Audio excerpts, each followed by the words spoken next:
Warning: the following contains material that may be too disturbing to some people. Descriptions of violence, mature situations, and adult themes. This is intended for mature audiences. Viewer discretion is advised.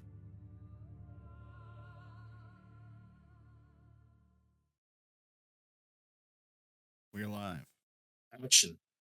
Welcome, everyone, to Defiant, Northwatch Ambassadors, or Ironheart Ambassadors, I suppose, is the proper title there. But we are back once again with the three-man crew. How has everyone been? Good. Fantabulous. A little tired, but good. Fantastic. Hope As always. Hope you guys are doing awesome. Let's see here. Just putting out the announcements on all the Discords right now. All right. I've been on the edge of my seat since last episode. I don't know. Oh, yeah. I don't know how I'm going to make it work. Defending Nocturne is going to be something I find difficult to do. I'm going to be flamboyantly helpful. Not in the way of, well, maybe not flamboyant. Get stabbed. Oh, so we are not seceding? Oh no, Mr. Nocturne. Who knows what lurks in your heart? Yeah. And will come out in game. Oh no, Lord Nocturne. I'm so sorry. I'm not so sure those pirates who attacked Ironheart are, the traitors here. You think we might be the baddies? Anyway, no. It's the pirates who are wrong. Anyway. Welcome, everyone, to the game. So, normally, this is a mid-session or mid-episode game here, so there is no starting business. We get to right in here. What happened last week? Someone want to tell me, like, what sort of things happened? Who wants to do the honors? Well, the big thing that happened last week is Nocturne got attacked by some pirates who freed some folks. Somebody else help me fill in the details here. I kind of sort of tried to make up with my wife, I guess. Hopefully that's going all right. The three main characters, well, not main characters, but the player characters, made alliance of sorts, to keep an eye out, keep each other's backs against the Nocturnian delegation, I'll say. And we all did our court business. And yeah, Nocturne was the big kind of talk of the town, and I believe we're on our way to a session, a court session, kind of a council session. That's the word. Yes. Where we will be getting together with all of our other very close friends to discuss what's going on and how to respond. Yeah. Yes, considering as Ranael here already commented, we got attacked. Well, I say we because considering the city got attacked, essentially, even if just Lord Nocturne got the brunt of it, but it's considered basically as an attack on us all. We have to see what we do with these rebellious pirates. I did get to talk to Lord Lord Black Fjordwater. finally last episode, and he was super based. I love that description. Yes. Based. So that was pretty neat. Yeah, I am nervous. It's funny because I was at first I was really happy that something bad was happening to House Nocturne, and it's like, oh, now you got to help them, or you're the bad guys. Mhm. Oh God. I have heartburn. Can I find a way to avoid helping them? You just secede your entire house. It's like, all right. Huh. I mean, if you want to live in poverty, you can. Like, just, give up everything you have, Definitely upset your wife. It's like, no, we don't do this. Yeah. I This like isn't being how you rich. play the game. How you play the game of politics. You politic, you stay, you smile at people you hate, because I'm so used to hating everybody. Politics at its finest. So Indeed. Obviously. I'm thinking we try to appear like we're helping Nocturne, but really we're not. Oh yeah, I'm gonna walk into that bad boy and be like, "Oh, Lord Nocturne." No, not really, but I'm gonna play chalant. Yeah. I'm gonna be nonchalant. That's all I'm gonna do.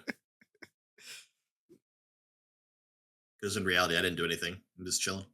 None of us did anything. Yeah, exactly. We're all just chilling. Yeah. It'll be the things we were asked to be doing that will be most likely a little grating, but we'll see. We shall see. Yes. So yeah, no, the council is being called. Sort of the first meeting of the council of what's it called, dominances is being called, and everyone is expected to attend. So what are you all doing?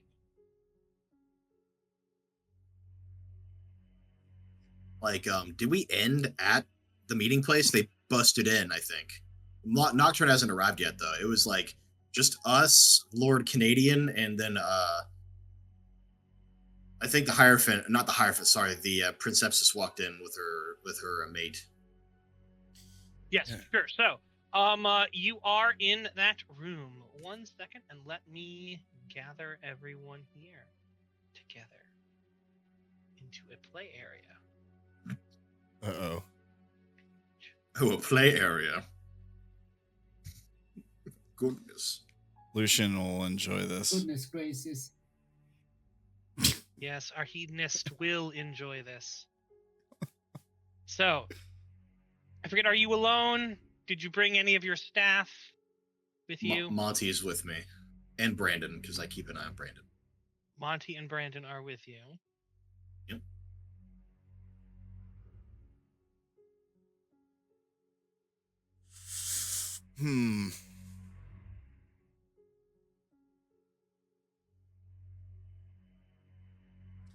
Well, I've got people that courtiers that haven't been tapped. So I suppose I might as well bring one or two of them. Let me take a look here.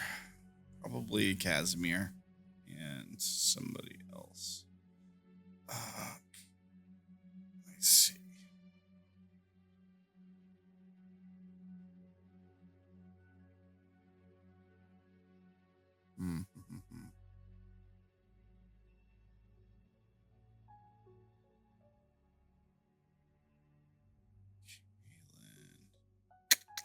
Take a Casimir and Tyrion.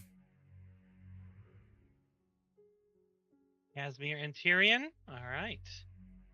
And Lucien is just gonna take Henry with him.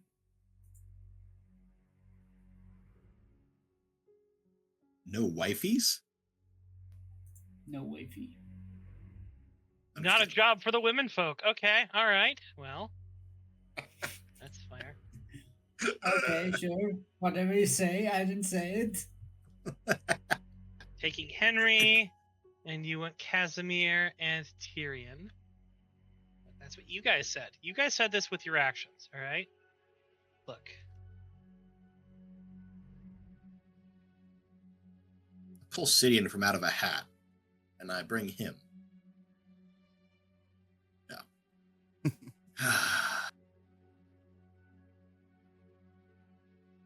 Just 1 second. I'm bringing over everyone into the scene right here. So, now that we're all gathered here, and I'm going to move us on over, you can see. So, sort of edge out the table here. She's sort of sitting at the head for the moment. We have Augustus here. His people are around him.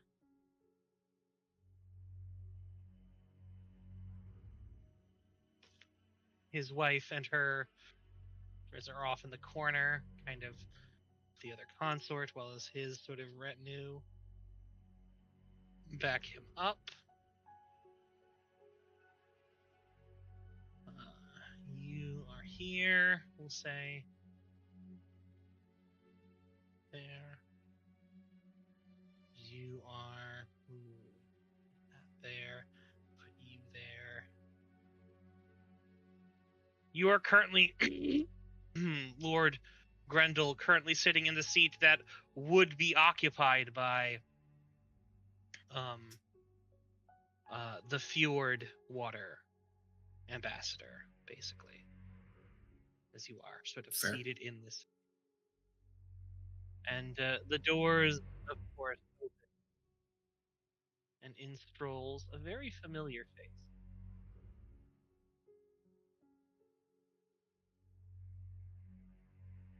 You're seated in the face of Lord Magnus Nocturne, walks in, sort of not saying anything and just sort of taking a seat at the other end of the table as Lady Carmen sort of glances down and says, "Greetings, Lord Nocturne. This is not what I would have expected us to have our first meeting here, but I suppose it is good." As he sort of nods.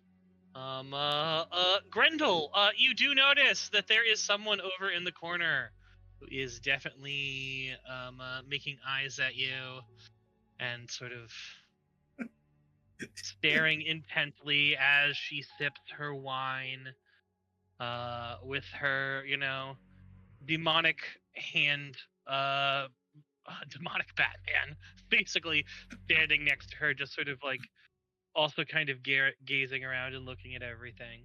He's going fetching her new things to drink when she runs dry or is about to run dry. She's just sitting there, just eyeing on you, I pointedly look at over at Ranael, just staring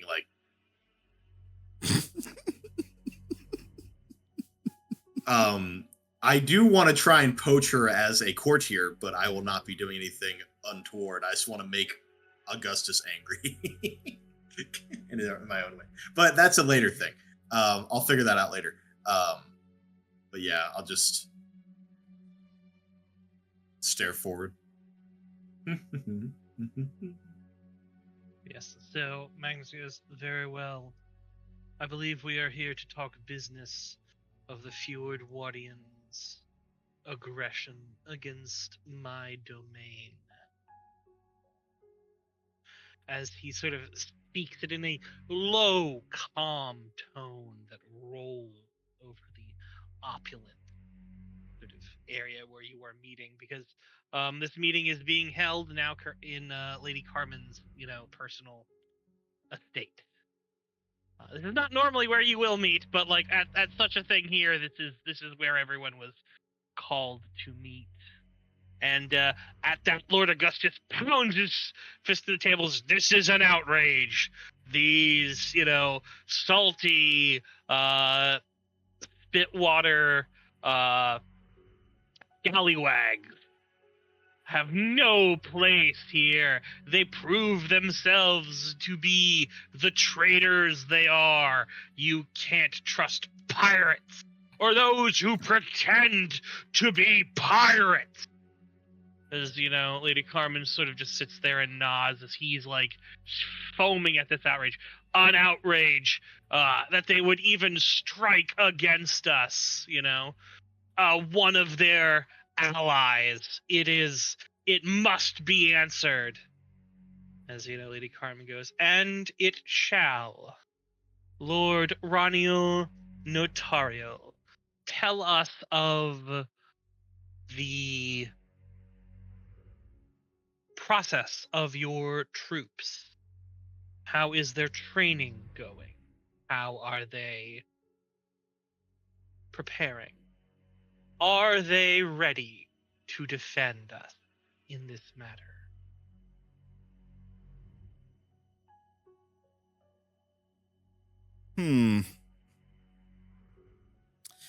Well, their training is coming along, although it's been hampered somewhat by our allies of late. We're stepping up the process to get them ready for combat as soon as possible. How have the Fjordwatians hampered your processes?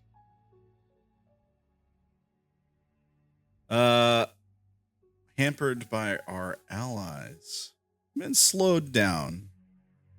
I was told raising an army was not the best thing, but now that we have use for it, I suppose we should be able to speed things along.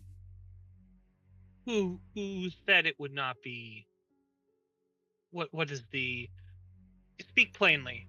Who are you speaking of? Well, I think some of the... As this point, Lord Grendall, as you're about to speak, goes, yes, this is not a time to mince words. Say who it is who's been, been the fault here,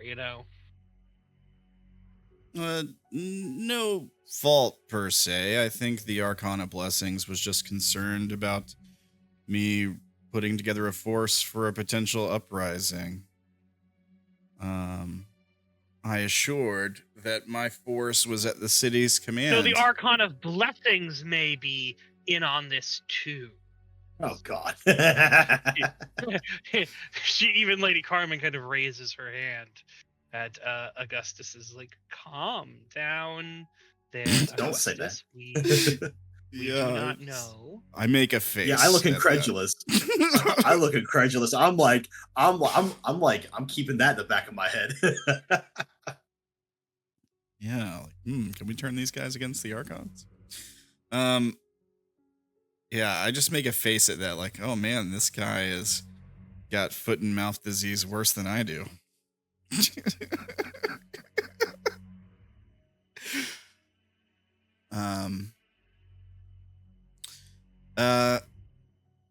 Yeah, I'll just ignore that part of what he said and be like, now that the city calls for it, I'm sure we can train and recruit forces much faster.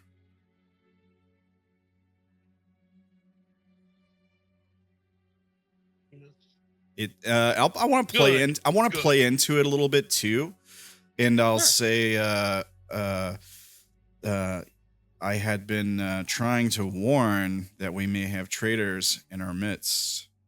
It's good to know, although things may be unfortunate with some of our allied houses here, it's good to know that we can finally come together on rooting out traitors.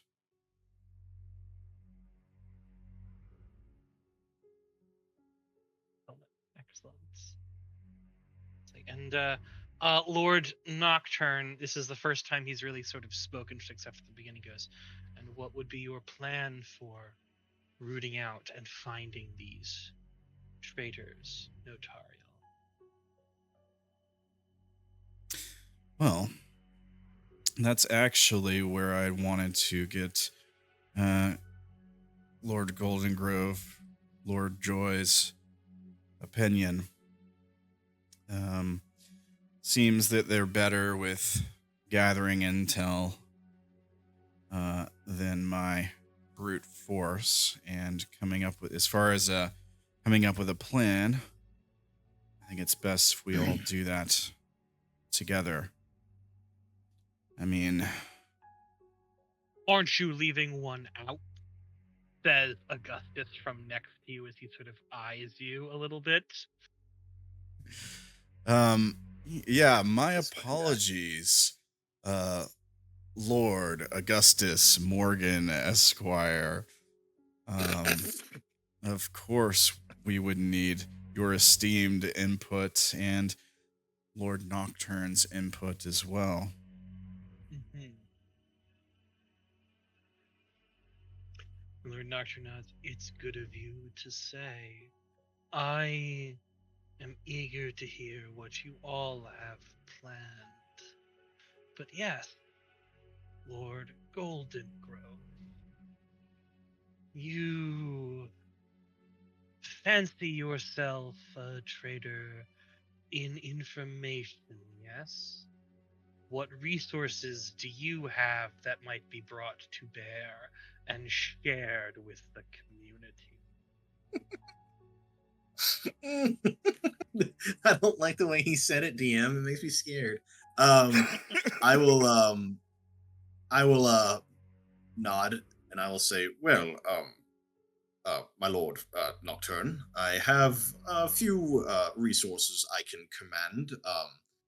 I have agents that can do some good information gathering. I have ways of gleaning pieces of knowledge, and I have ways of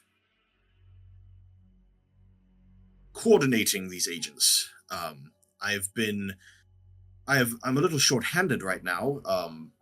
Two of my courtiers have gone missing, it seems, and well, I just wouldn't be able to function at full capacity without them. But I'm working on it. Either way.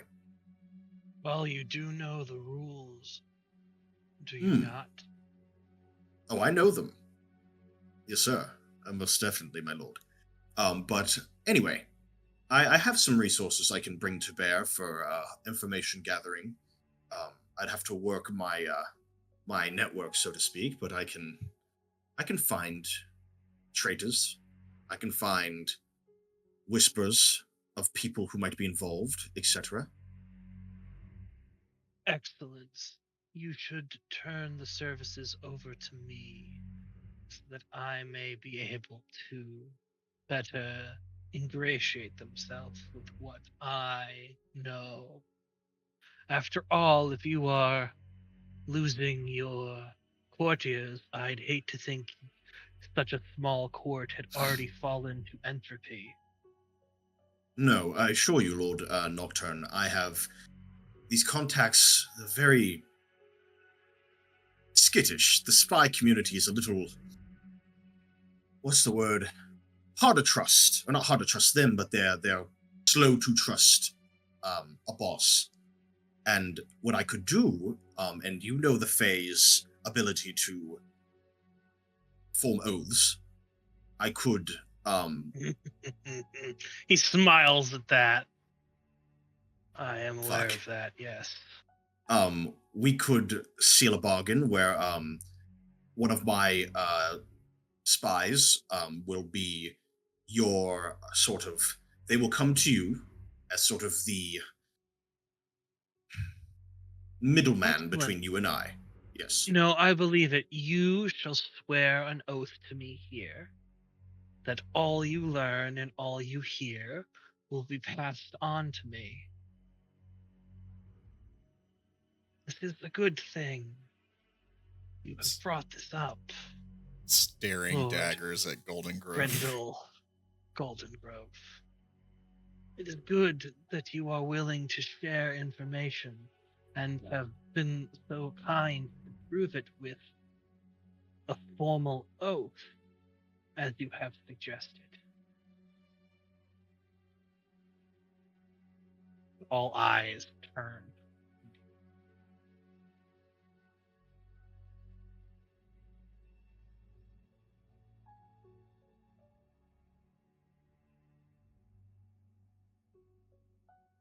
Oh no. I clench my teeth a little bit.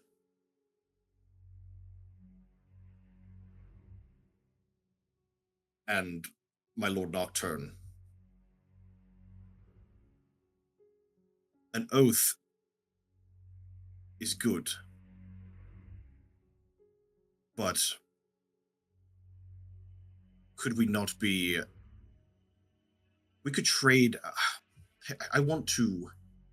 At this point, Augustus Make- goes, "Is there some reason you don't wish to swear? Something you wish to hide from us?"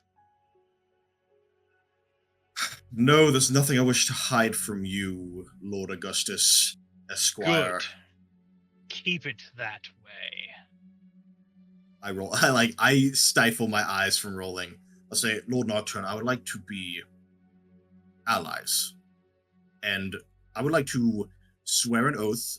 If you can swear one with me, an oath for an oath. Perhaps Only in fairness. you elves and your fairness. What is the proposed? Oh, I will promise to share all findings of traitors and whispers and such things like that with you. And in exchange, the oath you will swear to me is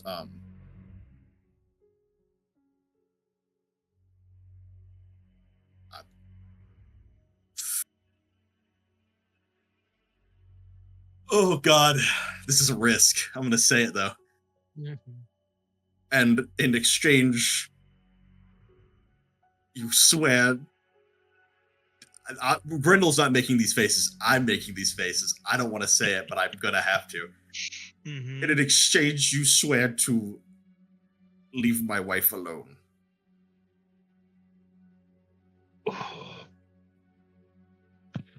A hush sort of falls over the entire crowd, and he goes,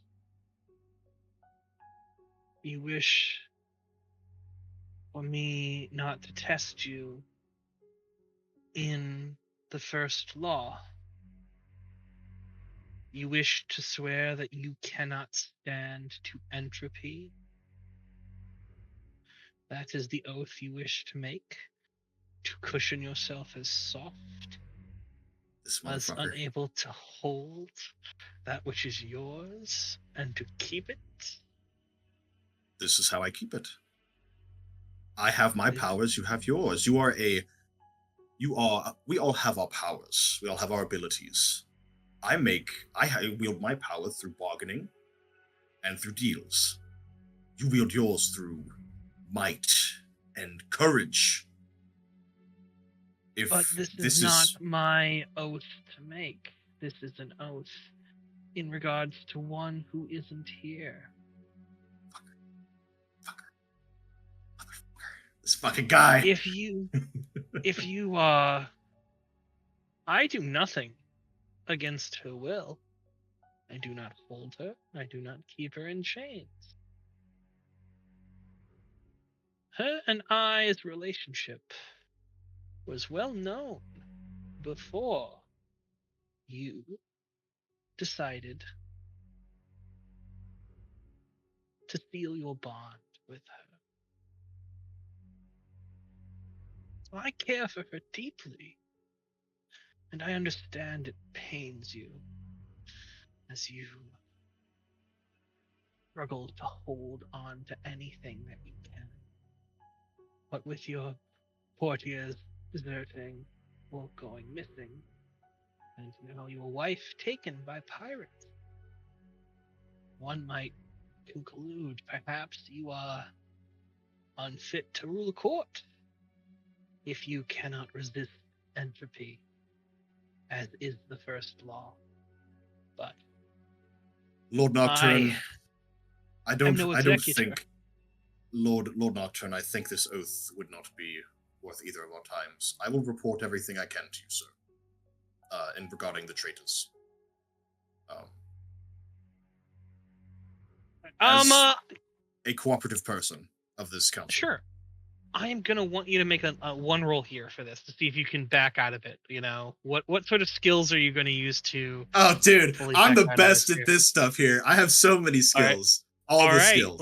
Let's go with it. All right. Quick words, definitely. Quick words, 100%. Got it. Yep. All right. MO of manipulation. Manipulation. Sure. Yep. Covert area, expertise in the area of covert intelligence. I'll give it to you. This is actually in the area of covert intelligence very specifically, so that will definitely work there and in multiple ways. So yes, that's there. So that's 3. Mastery of manipulation. Mastery of manipulation. I'll give that. There's 4. Do I want to be charming in this situation? I don't know if he'll even matter. I don't know if it'll matter here. I'm gonna. Well, are you masking as charming right now? No, I'm not, because I'm kind of annoyed. Okay. That I'm being outmaneuvered by this motherfucker who's tall and mean and fucking pale. Anyway, I will say appears as harmless, because he will. If I am not a threat, I will not be worth holding on to. Fuck him. Right. You know what I mean? So, and then lightweight. I don't know if that matters. I'm gonna argue this for lightweight. Okay, I'm lightweight. I'm small. I'm not a threat right now. He can let me go and be just fine without needing anything. Gonna say no on that one. Gonna say no on that one. Yeah, that was a long stretch. That's 5 I'm not in a there. banquet. Yeah, I'm not in a banquet. So that's not gonna work. Holdings are not a possibility for this point, yeah? You're not in your holdings unless you can find some way that they are gonna do things there. I mean, if you want to say, I would say that Grendall, being in his paranoid state, he would always have, and you could say whether this is a little meta or not. It might be, but he has spies, and I would say he has a guy who keeps his eye on him as long as he can to report back if anything happens to him, gets shanked in an alley or gets picked up. I mean, yeah, that person is called Monty, and he's standing right next to you.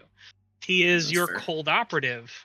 You could use him also. You can afflict them and use them also. That's a fair point. And I do need this to go well. I really need this to go well. 5 is a good number to roll with. I mean, I'm going to add shrewd and greedy 100% too, by the way. Like, that's shrewd and greedy. Okay, so that's 7.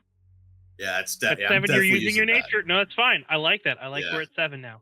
All right. Yeah, I think that, and I almost want to drop it to 8 just to have that cushion. Sure. Do you want to use either Brendan, or do you want to use, or how are you going to use Monty? Either one of those. Tell me how to do it. I'll afflict Brandon to sort of like, you know, kind of act petulant a little bit. Like, I can't control them. So like, they don't, again, it's like, I'm not a threat. Like, this guy's like, fuck him. Like, I just need to do everything. Yeah. Cool. That's good. 8. I'm going to give me a roll to see if you can back out of this. All right. God, I'm so fucking stressed right now. Oh my God. All right. All right. This motherfucker. All right. No shard. Escape roll. Okay. More than 6. 2 successes and no ones. 2 successes and no ones. You got it, man. Let's go. All right. So get off me. What? Oh my God. You are basically able to sort of quash the idea, the trap that you like stepped into by mentioning oath in all this matter is like thereby you're able to sort of get Brendan, like, kind of poke him a little bit, and he's like, oh, what the hell? He starts, acting up. He's like, and he's like, oh, 1 second, I gotta go deal with this here. So Brendan is now afflicted. That's fine, yeah.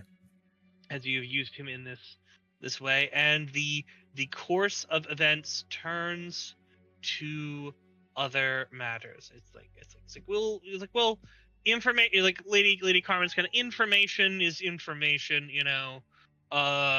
like, I am certain that if there are things to report, they'll be reported. What we really need, but we already have like all the information we really need here. What we need is a plan to strike at these people. And she turns over to Duke Lucien, and she's like, Grand Duke, you have a history with you are from Ashvale. You have your domain has a long history of military strikes against the apocalypse and other foes that are done successfully. What do you have to say about this from your area? As she pulls you in, the foppish guy who knows nothing about combat, to say, "Hey, your people know fighting. So, what do you got to say here?"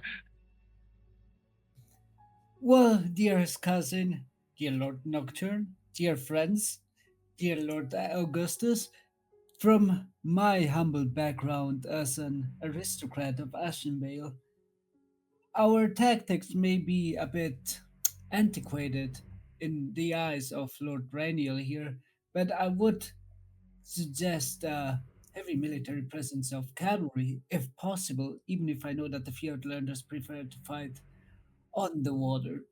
But I think if Lord Raniel or any of our dear military commanders can produce a force who Augustus withstand. cuts you off and goes, "Cavalry? You plan on drowning horses until they surrender?"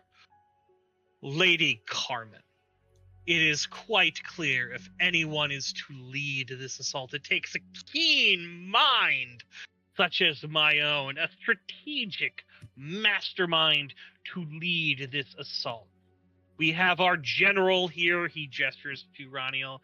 We have a spymaster, points to Lord Grendall. But you need a tactical genius in order to be the one to guide these forces here. As you sort of see Lady Carmen kind of like sighs, is like, you make a very valid point. As you sort of catch a look, Duke Lucien, out of your eye, where you could tell she was trying to tee you up in order for you to like come in and take all the glory because like House Joy represent. But now it's a fight. All right. now Lord Augustus wants to be the one who isn't like sitting there holding the bag in the back. He wants to be the one up front, doing things.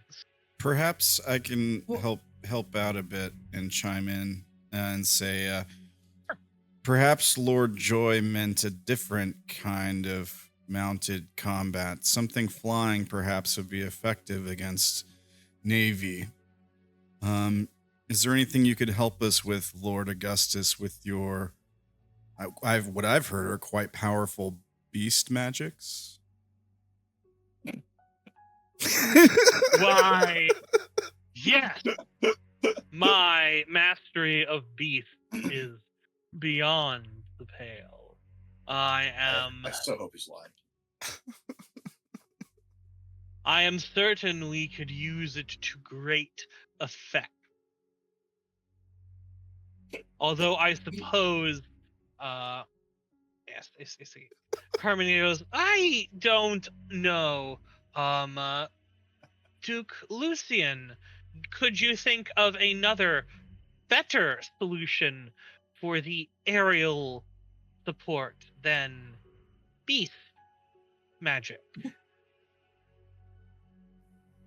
Well, if beast magic is not an option, which is rather sad, I can imagine that if we have enough valiant angels to join our ranks at Lord Raniel's military, we may keep them as a strike force unexpected for the Fjordians.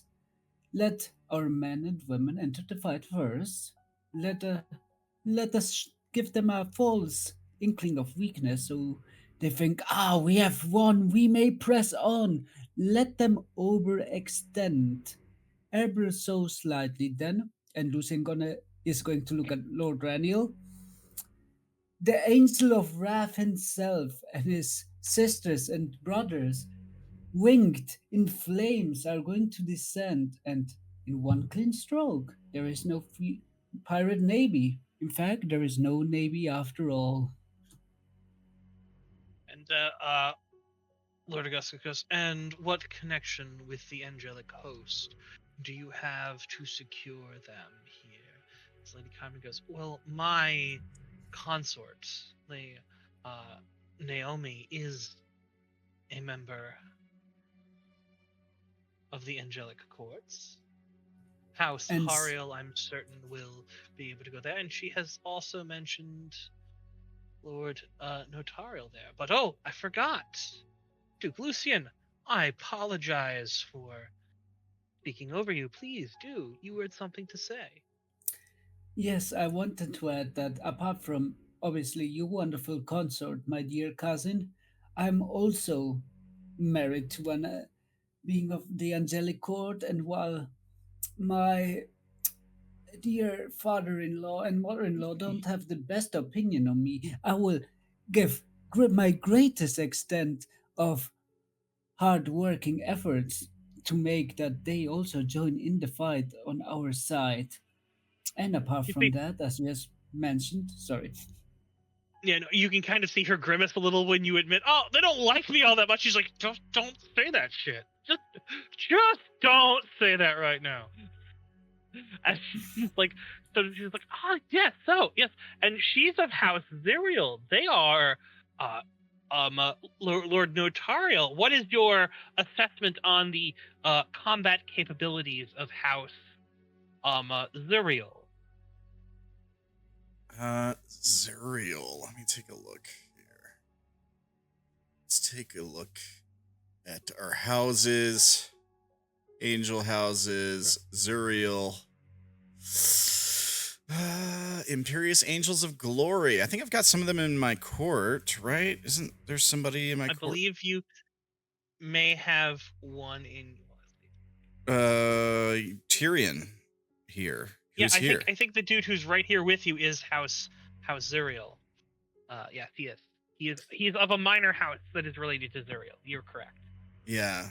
So I would probably say, well, the Angels of Glory make fine combatants, as my courtier here, Tyrion, is a testament to. I see. So, I believe then that with with the support of my consort and your wife, and of course the connections of our general there, Duke Lucien, how do you feel about getting the houses of the angelic host to side with our cause here and give us aid in this dire time? Lucien will give his most charming but also probably shit-eating grin, considering his old background with the angels, and say, "It would be my most magnanimous pleasure to bring the angels to our side and bring swift revenge to our foes." Then it is settled. You shall gather them, and and that, and with you shall gather them, and I will oversee your strategic there as you help these people ensure our victory over Fjordwater, as Lord Augustus goes.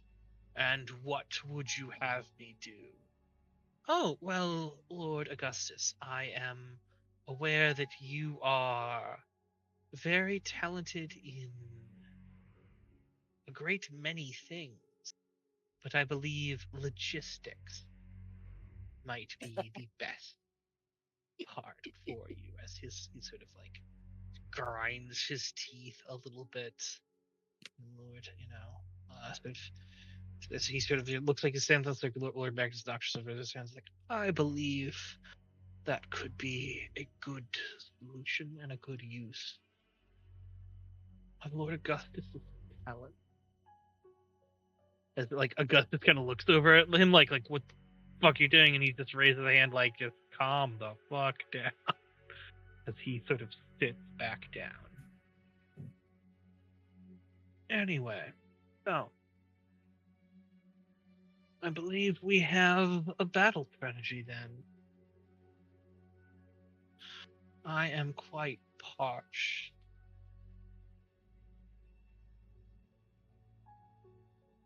He sort of gestures and someone comes and brings him a glass of wine and he just sort of sips it a little bit.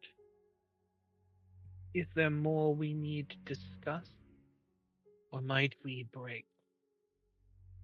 Or at least a little rest?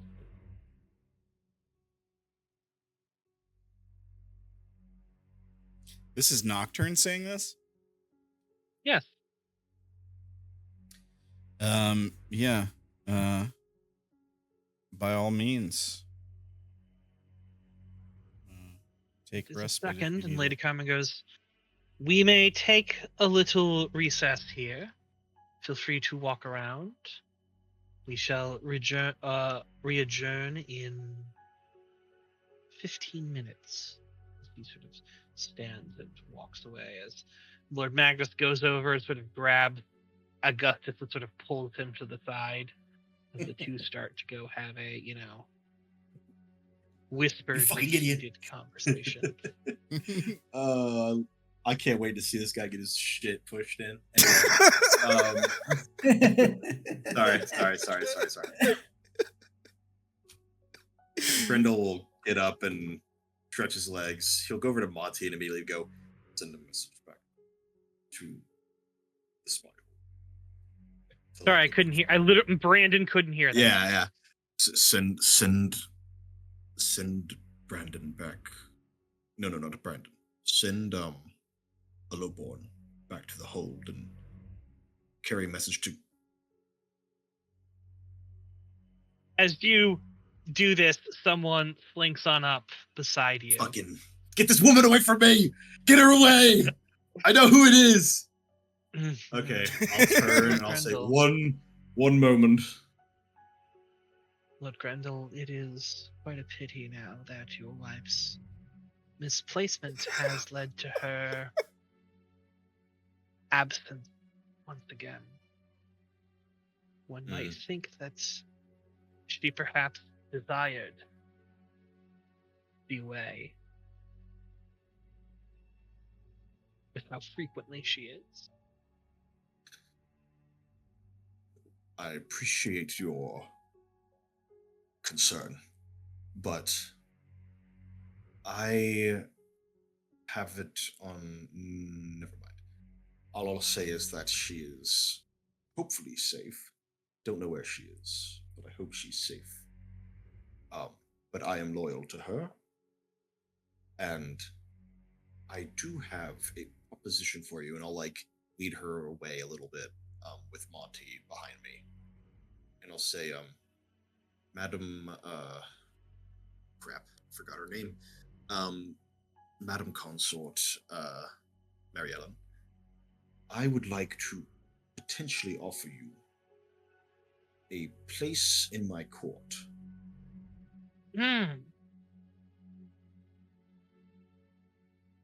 That is enticing, but I already have a place in another. Why would I leave my courts when you seem to be suggesting that you're loyalty to a woman who isn't even here right now? Well, for one, that's almost an endorsement if you think about it. I am loyal to my courtiers. My wife is, of course, one thing, but I am loyal to those around me, and I keep my promises for obvious reasons. As well as it's obvious that, and I look around, I'm like, you really don't like that Augustus individual, do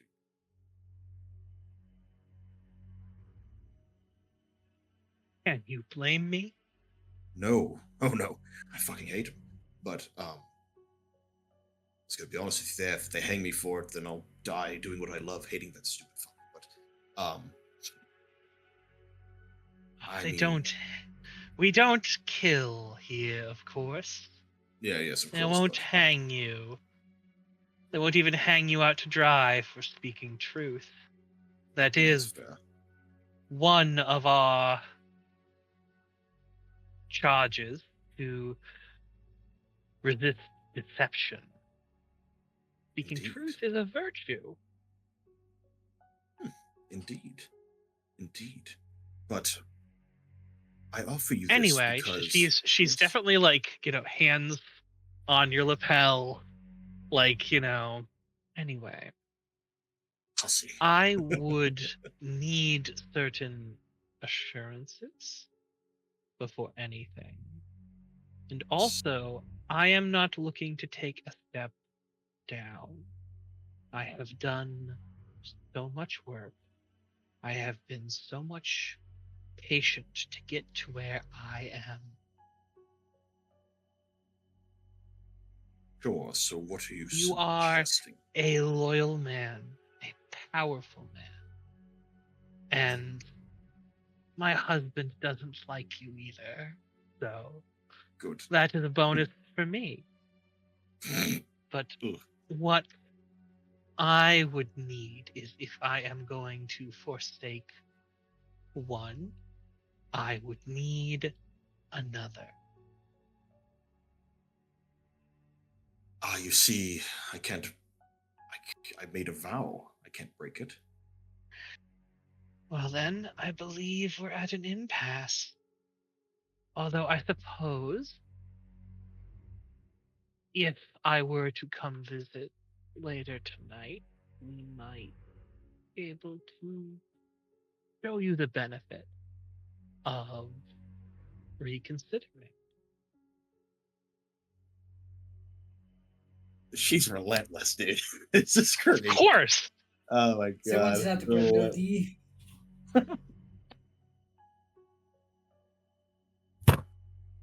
Anyway, Grendall will like inside. He won't do that outwardly because that's rude. But he will go.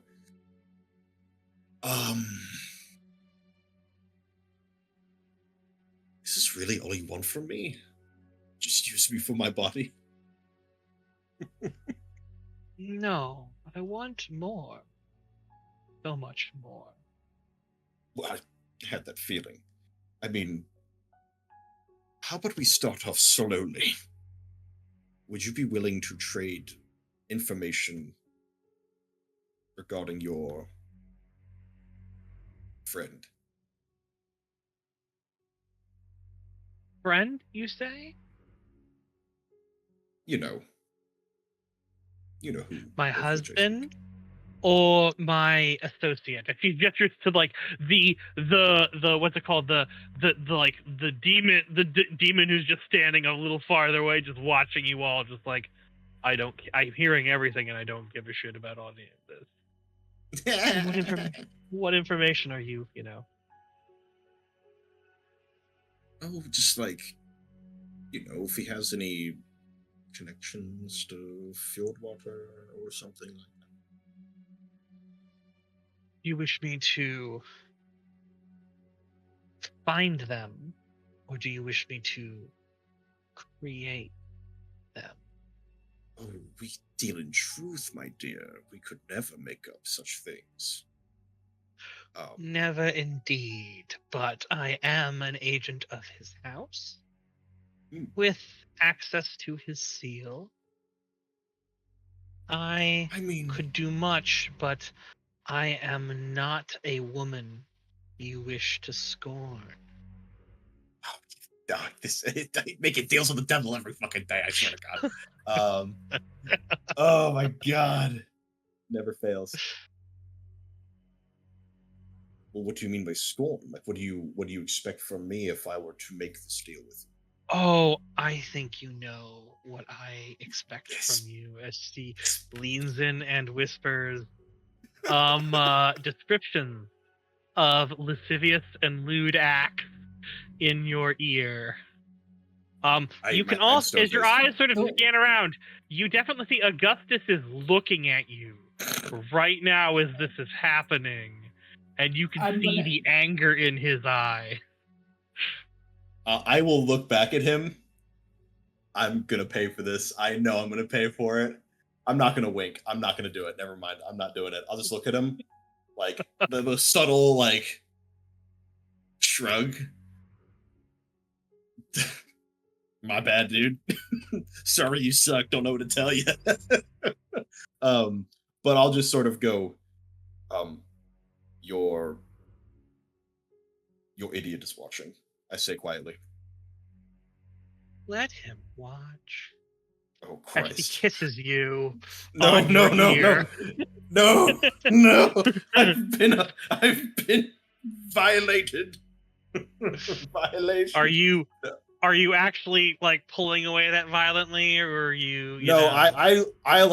I very subtly like it's subtle, but Very like I'm subtly trying to kind of- stay. I'm trying to stay strong, but She sort of bites her lip and she's like, I am almost wondering if you are not worth the effort. Dean, I can be. But oaths are oaths. And promises are promises. Well, it's clear how much your wife cares for your oath and her own. She sort of turns and sort of walks away. As she turns, I'll just say, if you have interest in a deal, you know where to find me. If you have interest in a deal, you know my price. Fuck. I am mortal, but House Prudentia does not sell what it knows for cheap. And we do not take second place to honeyed words by ones who have no intention of ever fulfilling our need. I will nod, and I will immediately slowly turn to Monty, and I'll say, send Brandon. I need to send Brandon. I trust him. Back to the getaway and deliver this message to the spy network. I'll say to Cassian because he trained with them. Mm-hmm. Wait, where's my? Yeah, Cassian. That's his name. Yep, Fortuna. See. Put the word out with the spy network. Find anything connecting Fjordwater and Augustus. Lord Augustus, Marcus Augustus Esquire. Send Brandon to deliver that message for me. If anyone Monty's asks, like, he's... What'd you say? Are you certain, sir? What do you have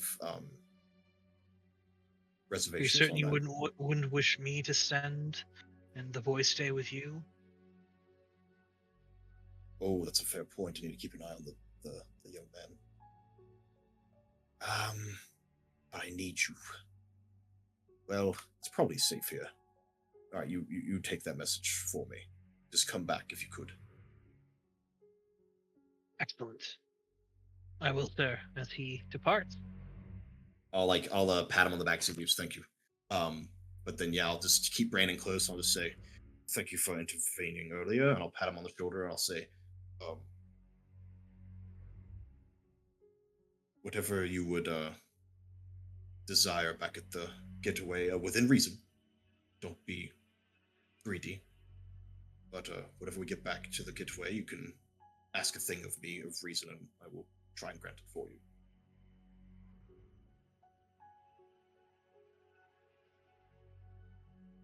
To Brandon. He's like, I want my mom. Yeah, well, I'm working on that. And I'll pat him on the shoulder. She'll say, she's safe. She's away. Well, one question. He said he wants his mom. Oh, his mom. Apologies. I completely Yeah. forgot. That's his sister. Your Mhm. mother. Who is this mom? I actually don't know. I never found that out. We never talked about that.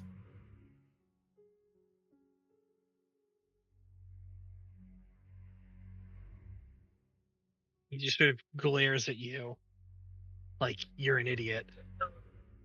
That you don't know who Dickhead, his I mom don't- is.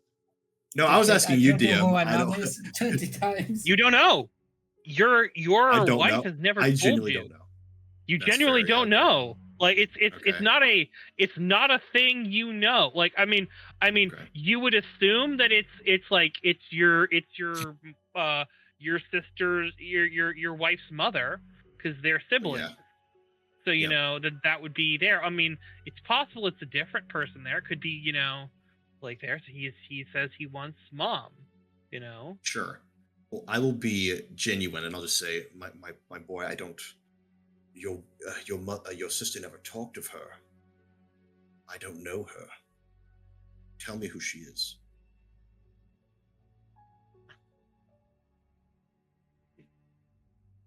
And he just sort of, you know, like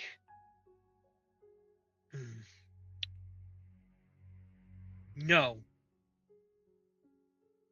Why not? I'm no oath breaker. Oh, so it's like that, is it? Not in the sense he's not willing to break an oath, but in the sense that he's being a little smarty. I'll say, okay. Suppose I deserved it. Look, I am sorry with what's going on. I am, truly. I'm working on Then it. get my mom. Who is this person? I don't know who this is. Hey, That's a little aren't sassy you good kid. at I getting like it. information? Aren't you I a will web figure it leader out. with Yeah, no. spies and all? No, I will be figuring it out. I'll just tell him I will work on it.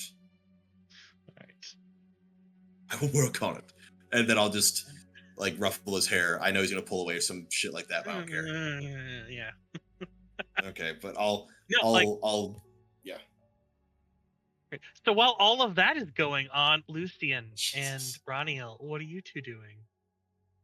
I'm gonna honestly ask because I'm sitting like right next to Grendel. Do I hear his lascivious conversation with the other one? Am I in earshot of that?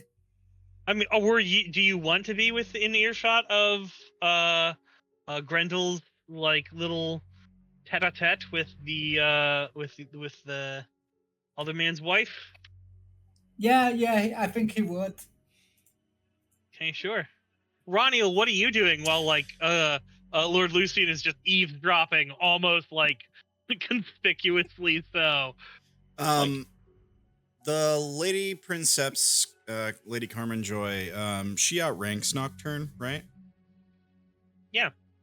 Is She there outranks everyone here, basically. She's the Princepsa of this area, and you are all nobles. The people that would be above her would be the Archons and the Right. Executors. Is there and the Hierophant also. Is there any chance So in some ways it's arguable that as a representative of the Hierophant, Grendel might be able to pull rank. Good luck trying it. I'm not even gonna bother. And she's been paying attention to all these talks so far before the recess, right? I mean, she's gone off to speak with her consort. Oh, okay. Her wife. I was gonna The two ask of them if are like she's not like eavesdropping on the conversation. She doesn't give a shit what you guys are talking about. Okay. Well, I was gonna see if I could talk to her alone while Nocturne and Augustus are talking to her. Or talking to each other. Oh yeah, she's not there. Yeah, you can go and seek her out. So we know you're eavesdropping. So we'll stick with you for right now, Lucien, and then we're gonna go to the lovely Ranael after that. Sounds good to me. Right, so Lucien, you're eavesdropping. What else do you want to do? Meanwhile, after probably eavesdropping, I'm gonna look back at Henry and say, and like make a motion so that he can like move closer. And Sure. I say, dear friend, be honest to me. What do you think about all of this thing with Lord Nocturne? I would be most curious about your opinion. Regarding what, sir? In particular, about Nocturne, about the recent unpleasantness, about his general behavior, about something else? What is it His you are asking me?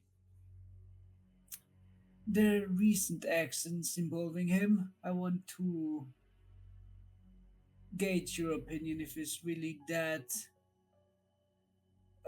convincing to at least my cousin, or if you're just playing a big game of politics.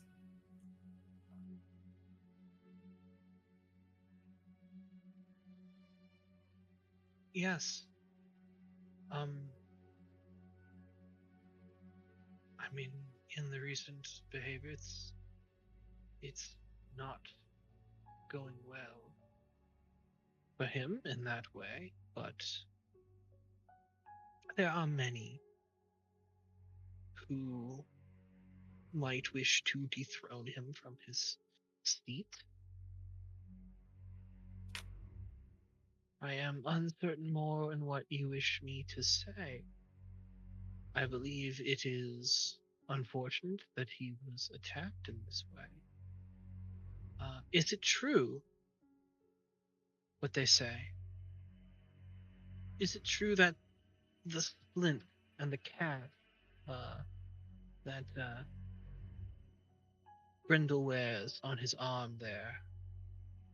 I'm assuming you have some kind of, like thing for your shattered arm, like as Yep. it's healing. Yep. Is it true that it was the work of Lord Nocturne?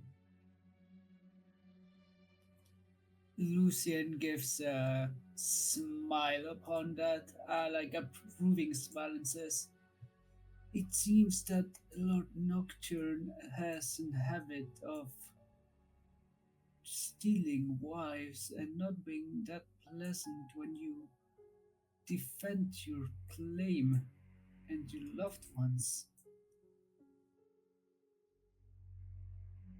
I would say it does seem, though, that Lord Grendel shares that proclivity to some extent, given his closeness with Augustus, with Mary Ellen Mosley.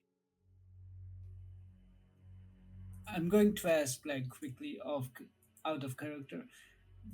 Did Lucien at least notice that it's not that dear Mary Ellen approached him instead of vice versa? I mean, it's very clear, but like this courtier is just a duelist, and he's just like, yeah, looks like they're having an affair, and they're not being subtle about it. Like, Okay. one of them might be trying to hide it a little more than the other one, like. Yeah, God, I just came up with a great idea in my head. Sorry, continue.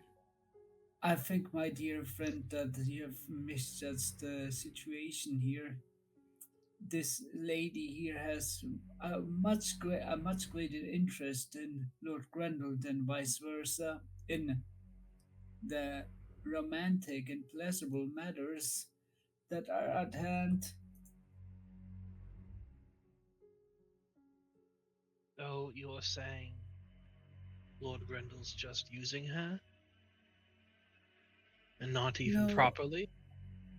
no, I'm saying that Lady Mary Ellen is the one who wants to use Lord Grendel not properly, Mm, and I don't think Lord I don't Grendel know. is. From it's would you, it is arguable that she might be.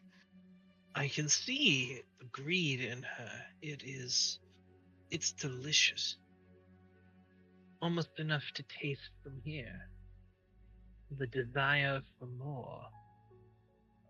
Indeed, and I would say that looking at her poor husband, and the poor is obviously sarcasm, um, Mhm. with that much sense of being important while being so forgettable. I would too seek out another if I were his wife. I would say Lord Grendall is probably one of the best options here. Truly, it would be perhaps even a step up to be going from the wife of a mortal to the wife of one of the Fae. I think in this case, any step above is better than being with Lord August. Doesn't matter Perhaps. if Faye or other.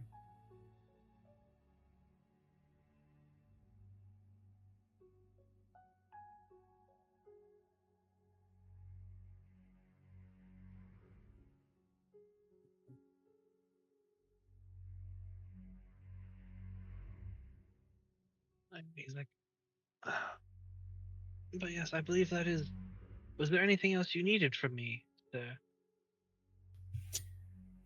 I just wanted your opinion upon some matters. But thank you very much for giving me this conversation, dear friend. Of course, sire. I am your humble servant, and I am here to serve. Oh, come on, Henry. Let's be honest. You're not humble, neither am I. No need to hide it between us. True, but I suppose you're a very talented servant.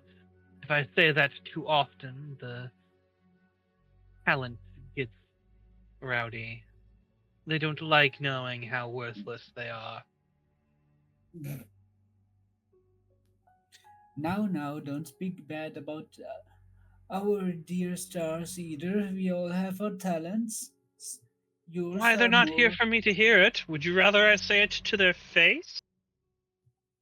Nay, I would prefer to avoid that, to be honest. Well, I have to say it somewhere. If I just keep it in, the words will come out at the most inopportune time when one of them stubs the toe and thinks it's a royal case. Fine. Then go off with your comments.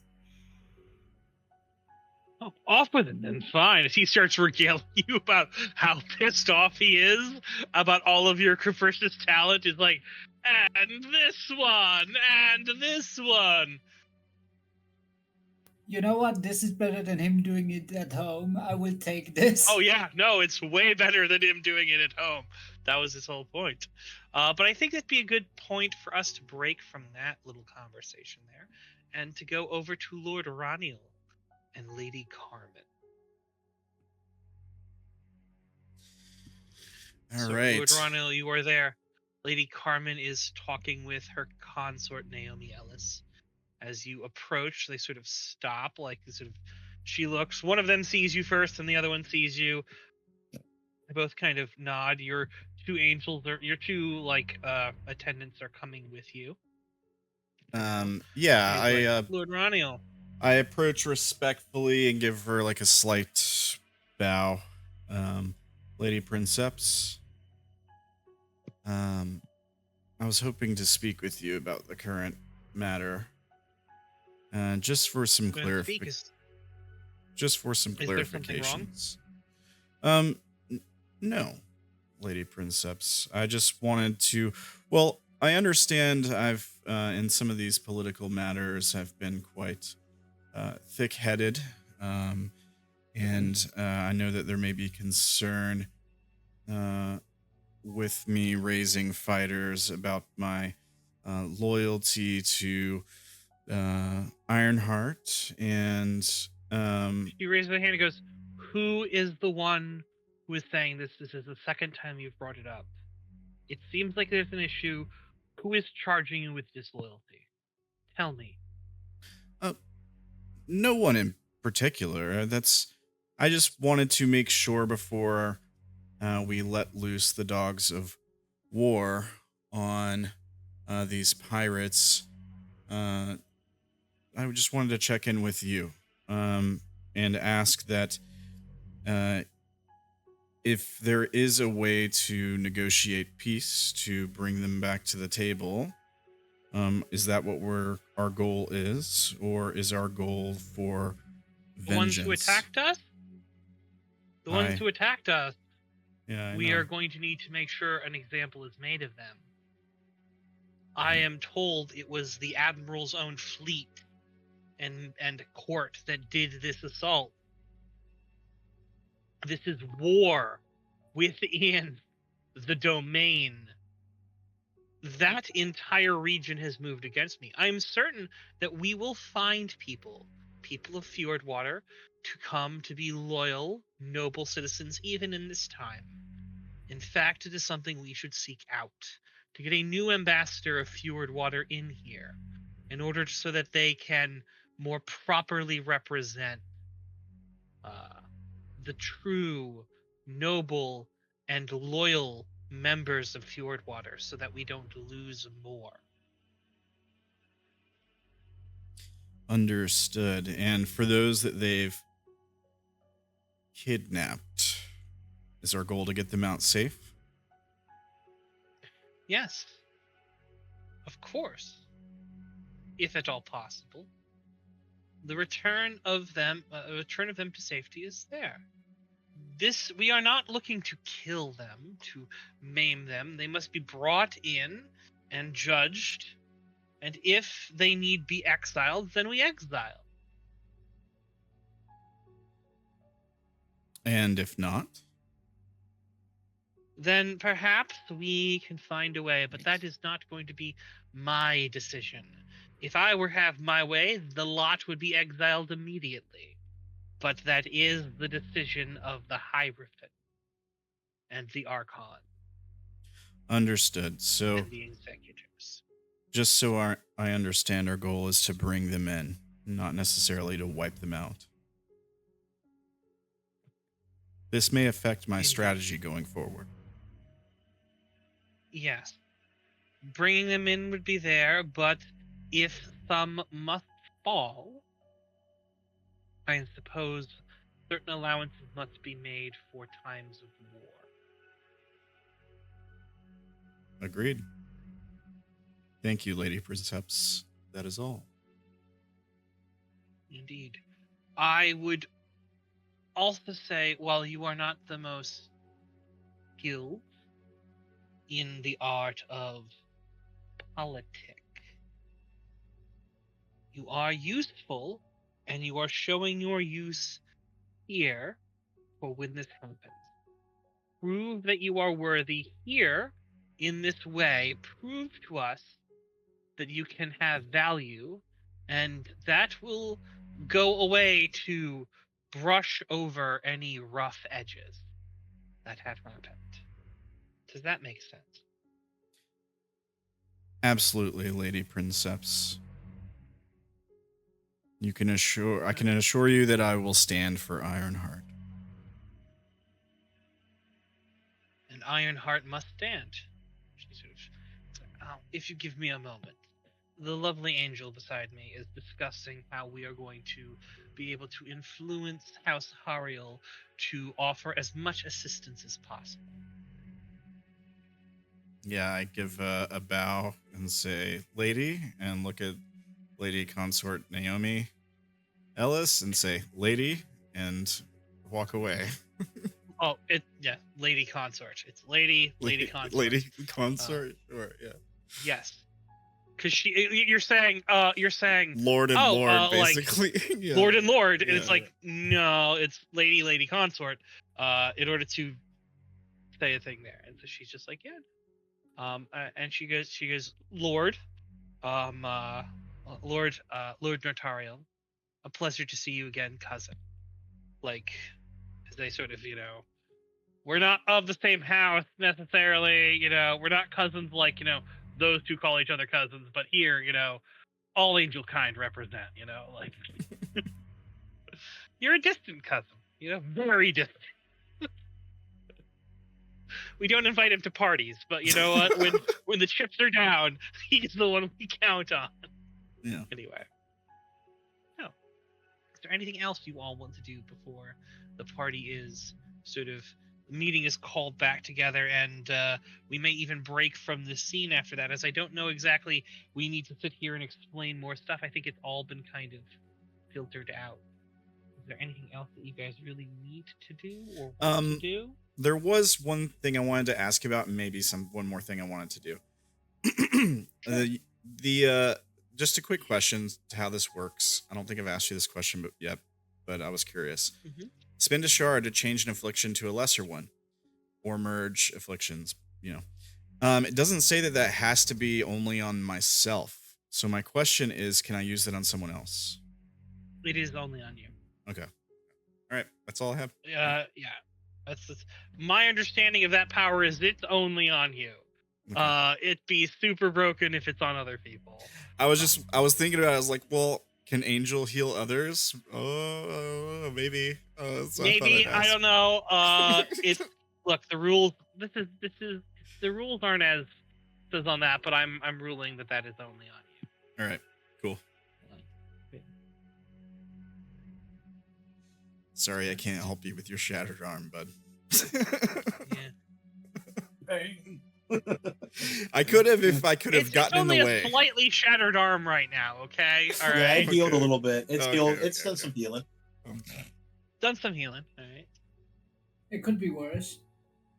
Next time I can try to get in the way and take the hit for you, maybe. That'd be cool. Maybe. Maybe. Anything else anyone wants to do before we return? Not here. And I don't have anything. not here. No, I think I'm good. So, Lord Augustus sort of leaves the conversation as he sort of walks past you, Lord Goldengrove. He sort of looks at you. He's like, "You'll get your day, elf." What are you talking about? You'll get your day. Just make certain. Just because you have trouble keeping your woman in check doesn't mean others have that difficulty as well. That's all. God, I I'm want to just topple gonna this say guy. You're that was his. an elf with a hard E. You're his Nocturne. No. Yeah, you are. I had such a weird plan, but I'm not certain I want to do it. So I'm so intrigued. I want to do this so bad. He I want to. walks away. No, yeah, I'll. But did you want to say something before he walked away? Sorry. No, I'll just leave it alone. I don't want to be friends with this tool bag, so I'm gonna try. As you hear, you should be more careful in the enemies you take, especially with that arm of yours. How is it healing? Is this Nocturne speaking, or yes? Lord He's come Canadian? up behind you as your attention was focused on Augustus. Like a fucking Slender Man. Yep. I turn slowly. I'm like, the arm's fine. Yeah, I've almost got motion back. It's very. I like wince. It's getting better. Fortunate what happened, but I suppose harsh lessons must be learned by everyone when people are fools. Yes, my lord. I do apologize for that. It was uncharacteristic of me to do such things. I apologize. Be foolish? Perhaps. Perhaps not. But I would suggest not doing so again. Yes, my lord. You did cleverly wriggle your way out of your own trap you tried to earlier. That is to be commended, I suppose. Oh. When I crush you, you can have that feather in your cap. That you did. I do like my one feather thing cap. most of your kind do. You can know you did one thing decently, if nothing else. And he sort of slithers his way on back to the head of the table. Is there anything else you guys want to do here? I'd like to take out a pistol and turn him into Abraham Lincoln. No, I'm just kidding. No, I don't do any of that. I sit down and act like a good little boy. All right. His time will Yeah. come.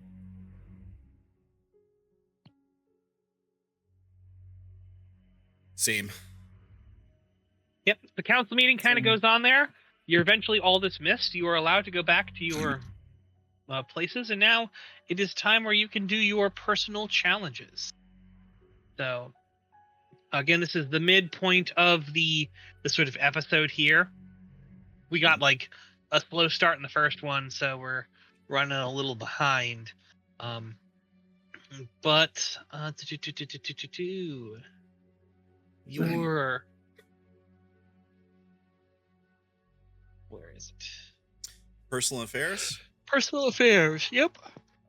Here you go. You guys, of course, may choose one of these things that you're going to try to complete as a challenge now instead of one of your personal affairs. As we move on out of this scene into the next. Do keep in mind endeavors that you are, working on and doing. We've already had one endeavor fail because people did not work on it. So please keep in mind working on your endeavors. Not you, Grendall. You have the bullshit power that lets you not do that. But, Before we do this, I'm wondering, I've only afflicted Brandon today. Can I afflict the rest of them before we do this to progress my endeavor? You may. So then I will afflict all of my courtiers to progress my endeavor by +3, and then unafflict them with this personal affair. Nice. Thank you, my lord. So now I'm at 5. Ooh, or... Nah, actually, I can't do it. Never mind. Yeah, 5. If I had Sidian or Aurelia, I could have finished that one off, but alas. You're right. You don't have Sidian or Aurelia. So how are you unafflicting the courtiers here after you send them all away? So my crew is a little downtrodden, given our losses, and given my status as a cuck. And so I am going to close the getaway down for a staff party, a courtier party. They can invite one person of their choice to the little get together, and I will attempt to try and get them, happy and enjoy themselves a little bit. Try and bring Brandon out of his shell. Try and get Monty to laugh. He doesn't laugh very much. Cassian and my other courtier, whose name escapes me, Calix. Both are a little new, and we haven't ingratiated them very well into the crew, so I want to get them in, and we gotta cohese. We gotta cohese in this time of need. You do have to cohese. Yeah. So please let me please give me so what sort of your traits are you going to be using for this role here to get this done? Remember, you must make a roll to do this. So definitely not covert area, sorry. Definitely thrives during banquets because we are sitting down. Yep, we are sitting down and eating and having a good time. Quick words. I'm trying to speak very succinctly and trying to keep them happy. I will say Mask is charming, definitely here. Trying to keep my boys happy. I would say because I'm trying to be a good boss, I'm gonna try and lawyer the lightweight, in the sense that I'm moving around, pouring drinks for my friends, being very quick on my toes to keep everything moving. I would say illusory tricks to sort of party tricks, essentially. Like little like bunny ears behind the head. Some funny shit to make people happy. All right. To give us Lighthearted some fun. laughs. Yeah, Keep it lighthearted there, fun on that. Yeah, and then I would also say, because this is the moment where I'm trying to appear as a charming individual and not scary this one time, appears as harmless. I'm trying to get them out of their shells and not be so clamped up right now. I'm going to try and say shrewd and greedy because I am trying to keep an eye on what they're doing, trying to see if they're seeing if they're taking well with this and, adjusting my strategy as it goes. You know what I mean? Sure. All right. 8 So you're at. 8. I'll take it. And then, I am in my holding, so I will use a holding facility. All of them could really be used. The stocked bar, the spacious sitting room, the roof, or even the roof lounge. The spy hold, obviously. Which not, ones because are it's you more- using? Can I use any of them or all of them, or how many can I use? Well, Any of you them? describe to me how are you using them, and then we see. If Okay, so acoustic performance room. Hold on, stage. Sorry, acoustic performance stage. I have a bit of a band going to keep lighten the party. You know what I mean? Play the music, Okay. get the mood in the right spot. Right, trying to do that. All right. The spacious sitting room. I would say we're doing it inside because I'm trying to keep it private. So the spacious sitting room for like a comfortable air, right? And then of course the stock So bar. Liquor. 10 and 11. All right, that's 11. Excellent. Right, make me your roll plus 11. That is a large roll. But I need a win. Oh, wait, I'm sorry. I am sorry. This is a court thing that's going on here directly with your court. And so certain things are going to come into play with it before we do these rolls. 1 second, let me pull up your court trait that we have here. Your wife being occupied is going to knock you down to 10. And the fact that she's missing, I'm going to take another 1 away also. So you're at 9. Okay, does well informed probably? No, it doesn't come into this, does it? No, them being well informed doesn't really help with this, unfortunately. Only your court afflictions. And also, since you are the one flitting around and doing this, your shattered arm is hurting you in this. Because you have specifically described yourself as going around and being the one who's going and doing these things here. So you're down to 7 8 now. I thought it was 8. Okay. What was it? 9. Your shattered arm is 2. Yeah. Your shattered arm is 2. Yeah. Oh, okay, you're right. Yeah. Okay, so then 8. Okay. And then, let's see, is there anything else I can leverage? Because I really want this to go well. This is an 8, though. It should be fine. 8 is good? Yep, I'll send it. I'll send it, mate. Are you spending a shard?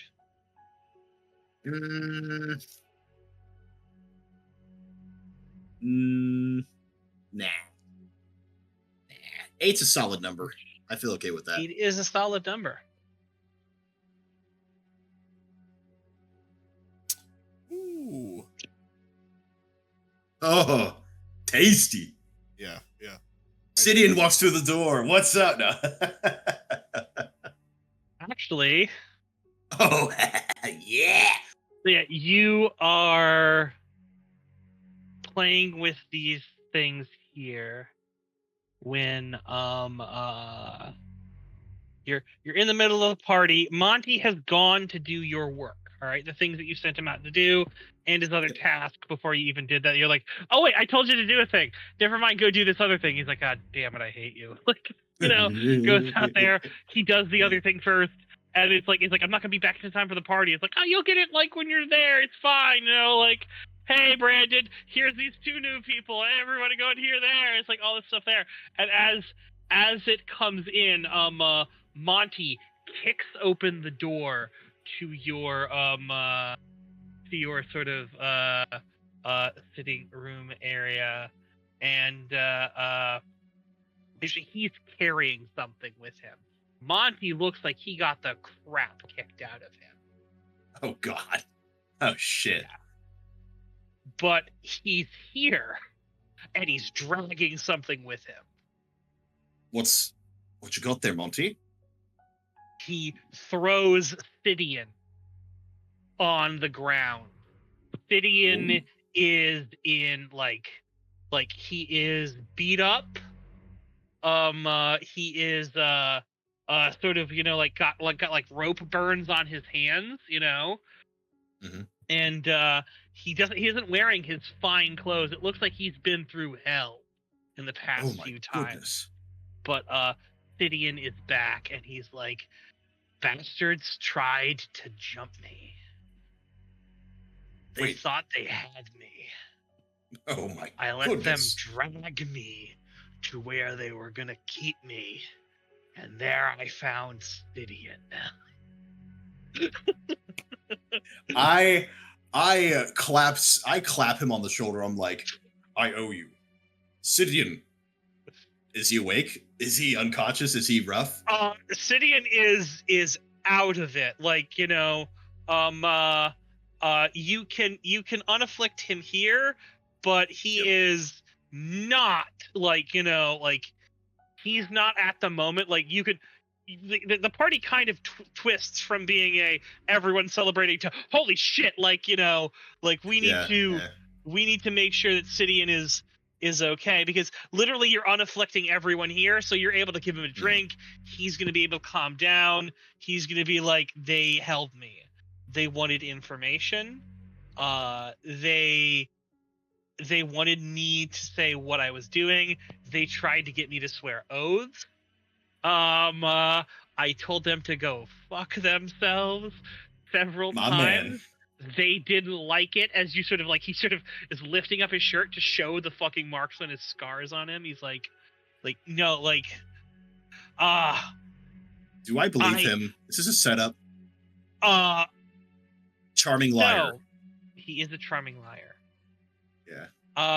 You have never seen him go this far for a lie. All right, fair enough, yeah.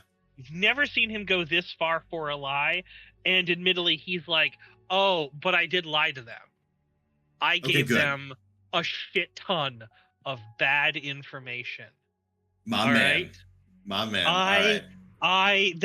That's part of the reason why I thought they were going to start kicking out my teeth.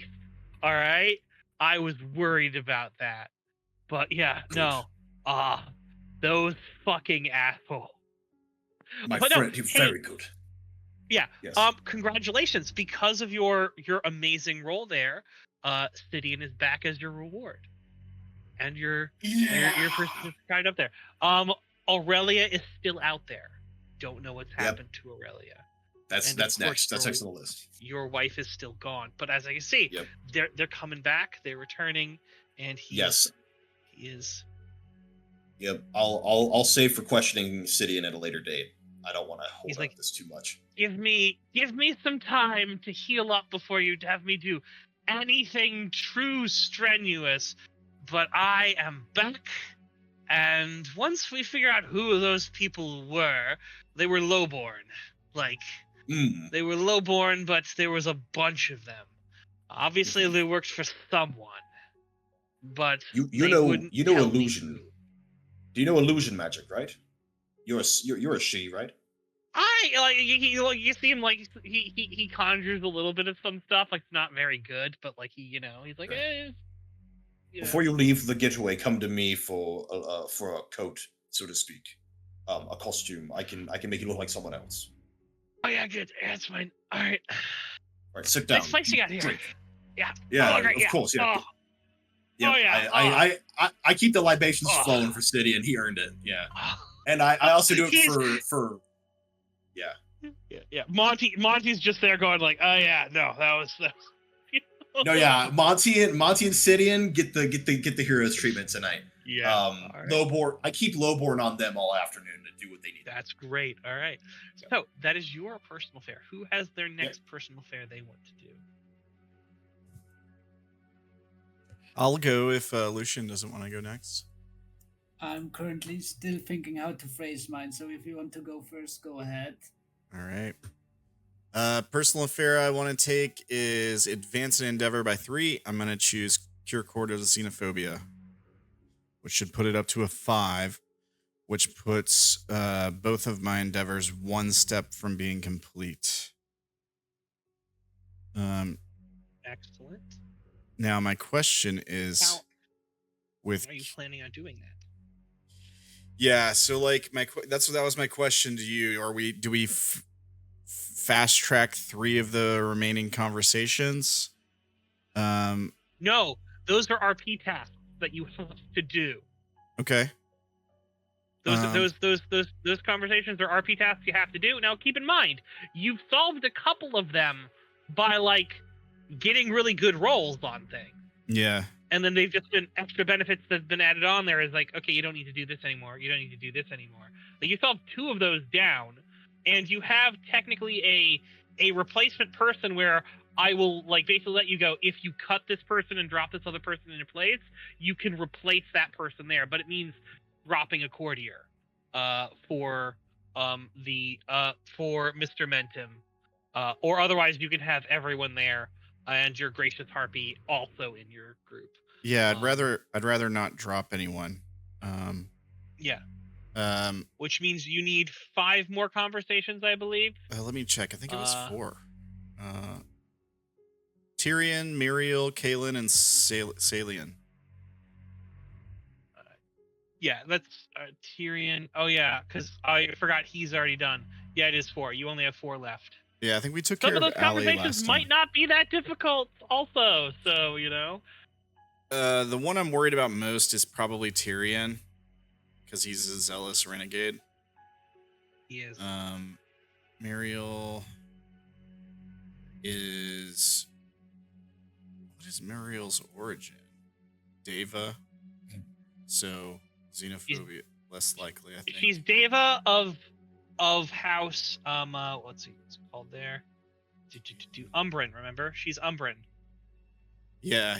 Oh, yeah. Umbran's the one that's like loyal to Umbran, right? Is that? Yeah. Yeah. Umbran's the ones like apocalypse, not apocalypse. We're loyal to us. Yeah, Right? which might make it easier because they're less likely to be xenophobic against people that are not my house, I guess, right? They're already Like I said, yeah. some of these people might not be as big of a trouble conversation. They might just go, "We cool," and they might go, "We cool," Well, let's let's play. I'm down to play some of these out now. Sure. If it'll let me advance the endeavor by 3 steps. Let's say we do 1 right now, and then we can and then you're gonna make your roll here, just so we don't do too much going on here and there. All right. But like in the middle of the second half of the game, you can do as many as you want. All right. Like Sure. you just have to say, like in the middle of a scene, hey, what do I want to do? I want to go home and I want to have a conversation with this person, or I want to bring this person. I want to have a conversation. Like you could have in the last scene had a conversation with Tyrion.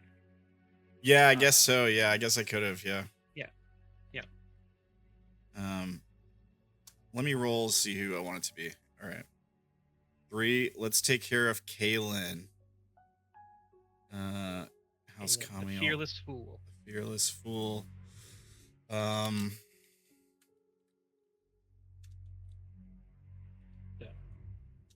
He is training the troops like most of your other people there. You left him at home. He is House Camille. He is a angel of grace and perfection. Perfection. Looking over there. Oh, like that. Well, grace is part of that. Perfection is actually more Zerial, I should say. But like, he does have a sort of perfectionist sort of things there, where he's sort of like, you can hear him sort of yelling at all the troops there about how bunch of uncoordinated blobs you are, sort of looking down on them with disdain as the other lowborn are dealing with them, kind of. All right. Well, I'll try to appeal to not his reason, but his fire, his craving for perfection, fighting the right enemy. So I'll approach him.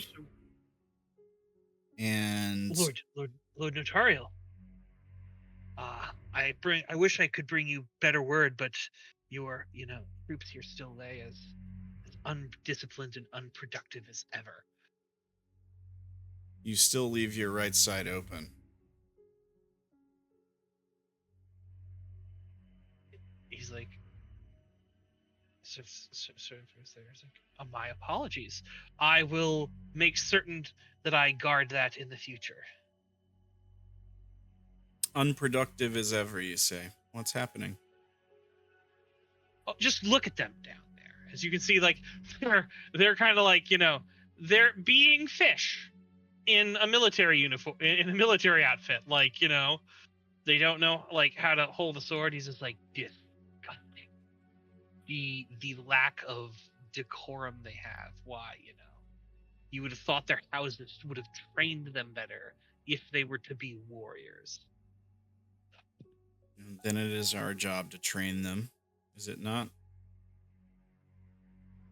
Indeed, but you can only polish dirt so much. Well, if dirt is all we have, then polish it we shall. Let's not waste our edge swinging at shadows, Kalen. Point it somewhere useful.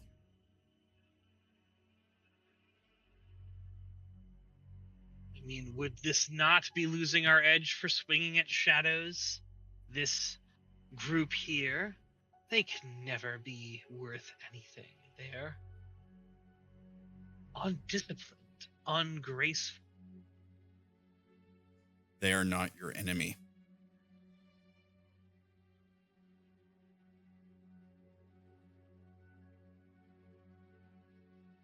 No.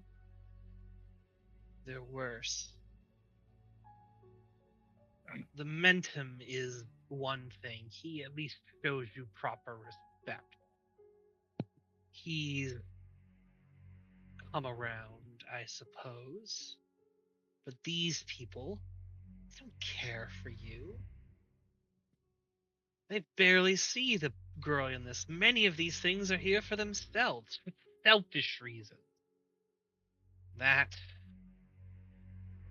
I almost can't abide. You think the Chimera is smug? He is. Haughty.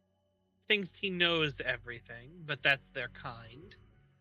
He at least knows your glory and sings it proudly. That is to his credit. I don't mind his addition, his folding into our number.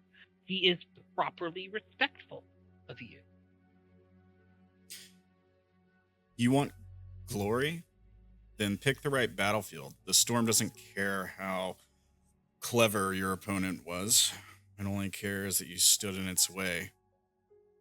When the end comes, Kalen, and it will, no one will remember how many nobles you insulted.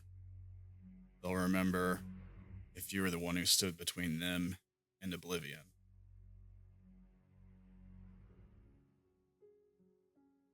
You chastise me. No. I want you to fight for the right reason. Fight the storm. The end. Fight for the ones who can't. If the chimeras falter, then you draw steel. But until that day, leave your blade sheathed and your pride checked. Sort of nods. I'll accept that as the conversation that you've had with him. To get him on board, that you kind of put him in his place, and so he's gonna back the fuck down a bit, That works. Didn't convince him per se, but you kind of told him off, which is an acceptable answer for him, I think.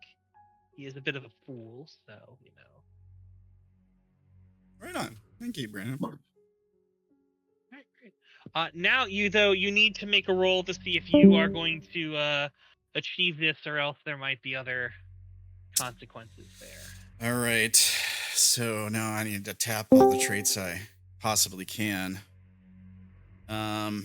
Any chance I could burn a shard to switch to my dark form in order to use my alluring aura as a trait here? That is exactly what that does. Like, what? So, what does your alluring aura do? Could you please? My dark form, as long as your dark angelic calling is active, you can switch to your angelic dark form and back at any time. You can fly majestically in your dark form and carry an additional person. Your dark alluring aura counts as a trait. Now, I assume what it's saying there, because my noble form, it says it counts as a trait when fighting or protecting. I'm assuming the alluring aura is more for like social interaction. Sure. Yeah. Okay, let me reduce my shards by 1. And I'll switch my calling over to vengeance. You turn to sort of let your wings furl out black as they go. Do I have a multi-sided thing here, or no? I did not. I'll put You are now in your dark calling. I forgot to put a little notification for that out there. We will put a notification out for that in later. I will find it in between sessions. But yeah, no, you are now in your angel of vengeance as you sort of stare down upon this, and you have this alluring aura about you. Let's see. Heavenly Soldier, I think maybe applies here. I mean, we are talking about the soldiers and managing them, training them, the best way to approach like the military aspect of our fighting force. Sure, I'll give that to you. All right. Filled with resolve. I've been working on every person individually to try to cure the xenophobia, and yeah, I mean I'm snipping at him a little bit, but I'm trying to make sure he has resolve. That he's not focused on these petty disagreements, and he's focusing on the true threat here. So I guess I'm trying to instill my resolve into Kaylin here. And count it? Sure, I'll give that there. I mean, it's in within everyone, not just Kaylin, but that's absolutely fine. Serious bearing. I mean, I feel like telling someone to check their pride is pretty serious. Like I'm always being serious with these guys. I'll give you 3. That's 3 right there. Resistant to pain doesn't really apply here, I don't think. Unmoved by emotions. I mean, he is being kind of emotional about his sort of like disdain for like Hemira and the Mentum. I'll give it to you. 4. All right. Tough presence. I'm being tough on the guy. I mean, this is not just him. This is. I mean, what you're doing with him is a good example. So that's there. So it's with these other people also. So I'll give you a tough presence on there. So you're putting out an air of toughness, and you're not backing down from this. That's 5. Ruthless fighting style. I mean, no. Yeah, melee weapons. I don't think really applies either. Yeah. Endurance, strengths. Oops, that's not what I meant to push there. Yeah, I mean, I'm trying to get my force to be able to endure what's coming. Like, there's way more important things than tearing ourselves apart over. Yeah, but that's what you're doing. But it's not how you're using it. So I'm going to say a no on that one. All right. I don't think really Bring the Storm applies either. Really. Did you already add your alluring presence in from your dark form? No, that would put it at a 6. That's 6. All right, so you're at 6.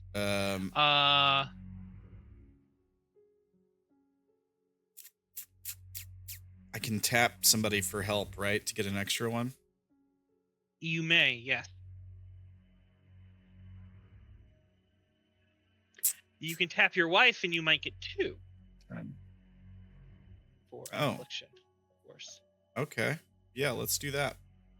I'll take the Yes, it affliction. all depends on what your wife is. So she is the unyielding negotiator. So if you do this here and you have your wife, and because of that you gain an affliction, 8. The affliction you get.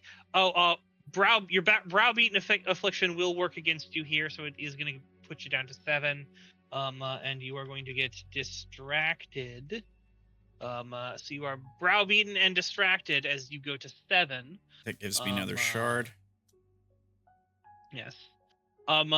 Your court is productive, and you have their 11 support, but they are xenophobic, and so that's going to get you another 1 there. That is 8. 5, 6, 7, 8. 8. Yep.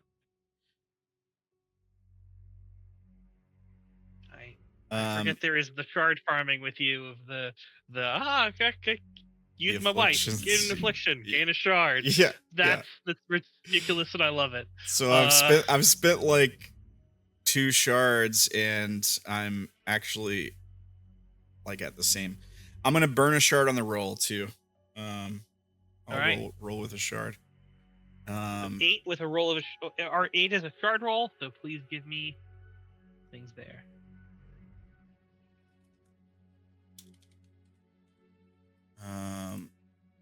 More than 7. Boom. Now that 4 goes up, right? Because shard. So no, 4 doesn't go up. So you have 8 plus increased by value for another 7. It goes to the lowest dice. The 2 goes up. That 2 to becomes a 3. Which doesn't help. All right. So, but hey, the conversation with Kaylin, as in here, goes a decent amount well. You know, it isn't like still not 2 successes. Bad, you know. Yeah. Still 2 successes. That's pretty good. Like, hey, you know, that's a lot you could ask for. So yeah, no, everyone's there. You definitely get your bonuses. There. So you're able to sort of push it by 3 as you're sort of spending time here going, remember, they're people too. As you do these things there. And welcome back from the little crash thing we had there. But yeah, no, that is good. So you've crossed one of the names off from the RP stuff you need to do for this endeavor, and you've gained 3 to it. That's awesome. Next, we will go to the man who has returned. I'm extremely sorry. I thought the cam turned back on. It didn't. No, it's fine. It's fine. Mr. Joy, so what is your personal affair that you are going to be, or personal challenge that you're going to intake here in the middle of this session? I think, and especially considering how my last endeavor went, and I know now what to avoid, I will start again on it. I want to start an endeavor of my choice with a +3 potential modifier, and this endeavor will be getting my court organized.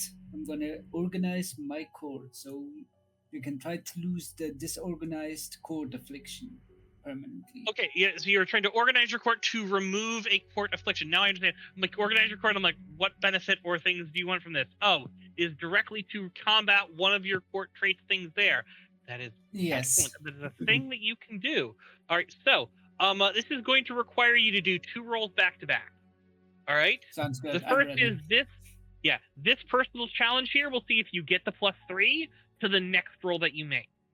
So that is how this personal challenge will work. All right. So what are you doing to set yourself up for success, and what traits are you using for this role? Okay. I will use traits wise. I'm gonna use, because the reason for the disorganizing of my court is my wife. And Lucien is not going to be an asshole to his wife, obviously, so he's going to use charming demeanor as a trait, because you can't make somebody organized and be a asshole to them. He's going to be as lovely as ever. He's going to help her with her mistakes and push her up, not down. And by that same reason, I will get appeals to angelic, considering after all she's a part of the I'll give it, this yeah. So both charming demeanor and appealing to angelic. I Mhm. will use remarkable grace in this one, and basically in a way so that Lucien can be quickly at the spot if something happens and be there to help his wife if she has troubles instead of taking however long he would normally take to actually get there. He will try to move fast and move efficiently and put himself as an example that he can do things organizedly, so can she. I will also use mastery domination in a way of again once again setting up an example for his wife, considering she is essentially his submissive. So he's going to show her, Give it, yeah. look how I can do it, you can do too. He will again with remarkable grace just try to be as organized as possible. He wants to show his wife that it's possible. It is difficult, but it can be possible. Hmm. I'm going to And point out at this point you are exhausted, so that is going to lose you 1. All right, we're going to count that in right now, so you're at 3. All right? good. Yeah, sounds good. And I will also use expertise punishment, not in an actual punishing way towards his wife. He's not gonna beat her up or anything like that. He's not that kind of man. But he's gonna tease her playfully and give her some kind of punishment that will affect her, but not in a terrible, terrible way. Like maybe he will say no sweets till we get this or this organized, or we will have no pleasurable moments in bed till this and this gets done. Wants to put his foot down and try to be for once more sensible than just a pleasurable little prick. All right. We're at 4. He's gonna use also knows all about fashion to keep fashion going in his court. And you say, how does that matter with getting organized? Well, he will try to get the fashions going in an organized cycle. So There is one word that that you need to say in order for me to include this. If you can find that word, I will include this. Cannot find that word. I'm going to say that you have not hit this. So, how does fashion tie in with cyclically, organization? no.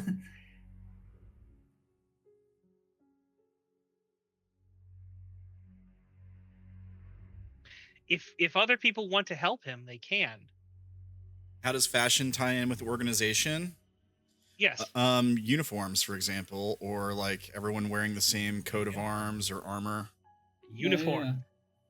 Uniforms is the one Well- keyword you needed to say there in order to see about how that ties in there. So that's 5 at this point. All right. You know what's hilarious? I want my own like my D&D character is all about uniforms, and I didn't fucking Yes. remember uniform. It's absolutely hilarious. That's 5 right there. That's the 5 there. Is there any more that you think you want to try to throw onto this roll here as you're doing it? Yeah.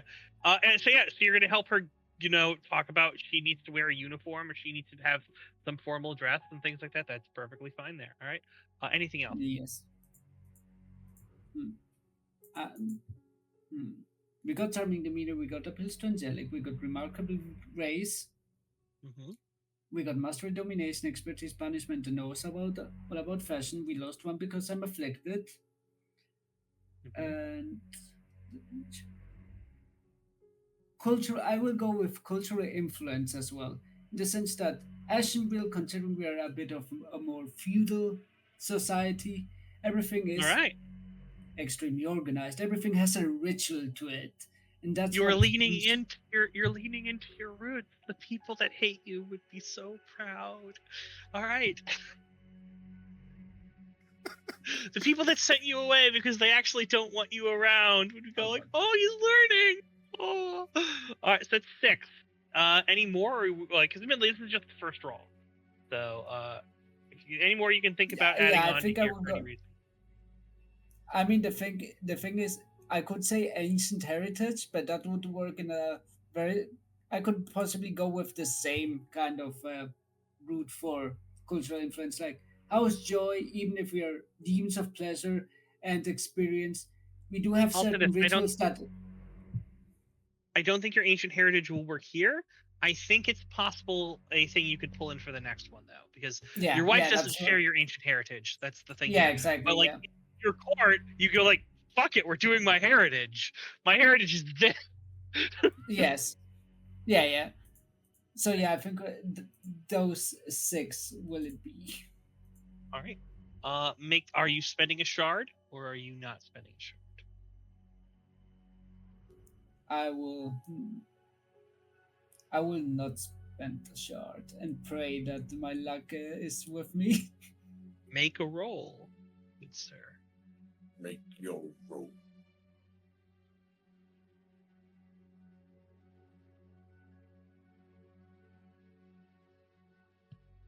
And we were with six on the dot, right? Or were we at, Six is were we at six is seven? on the Yeah, dot of what you six. got. Yep. Yeah. Nice. Nice That is roll. hot. That is banging. Yeah, that that's is. banging indeed. I'm sure there will be a lot of banging in that area there. But yeah. In doing this and all this thing here, I'm going to give you a benefit. Your flamboyant fashionista is unafflicted because you have given him a new. You've like the talk of this. Your wife goes and sort of is able to sort of tell him about like. Wait, I get to make uniforms for fucking everyone? Oh yeah, no, like my little pissy attitude is just like, oh wait, no, I'm in again. I was like, I know you had Fantastic. me do a thing. I'm willing to do a second thing right now. This is a thing I really want to do. So yes. So Bo is now back up and unafflicted because of this thing here. Yeah, no. You get +3. All right, we're doing it right now. So you're at 3. I'm gonna be very, Yes. very thing here. Currently, you are exhausted. All right. You have capricious sir. talent. And you are disorganized. So we're at a -1. All right. Wonderful. That's where we're at right now. With the 3 you already had, instead of being at a negative, like, 4, you're only at a -1. All right.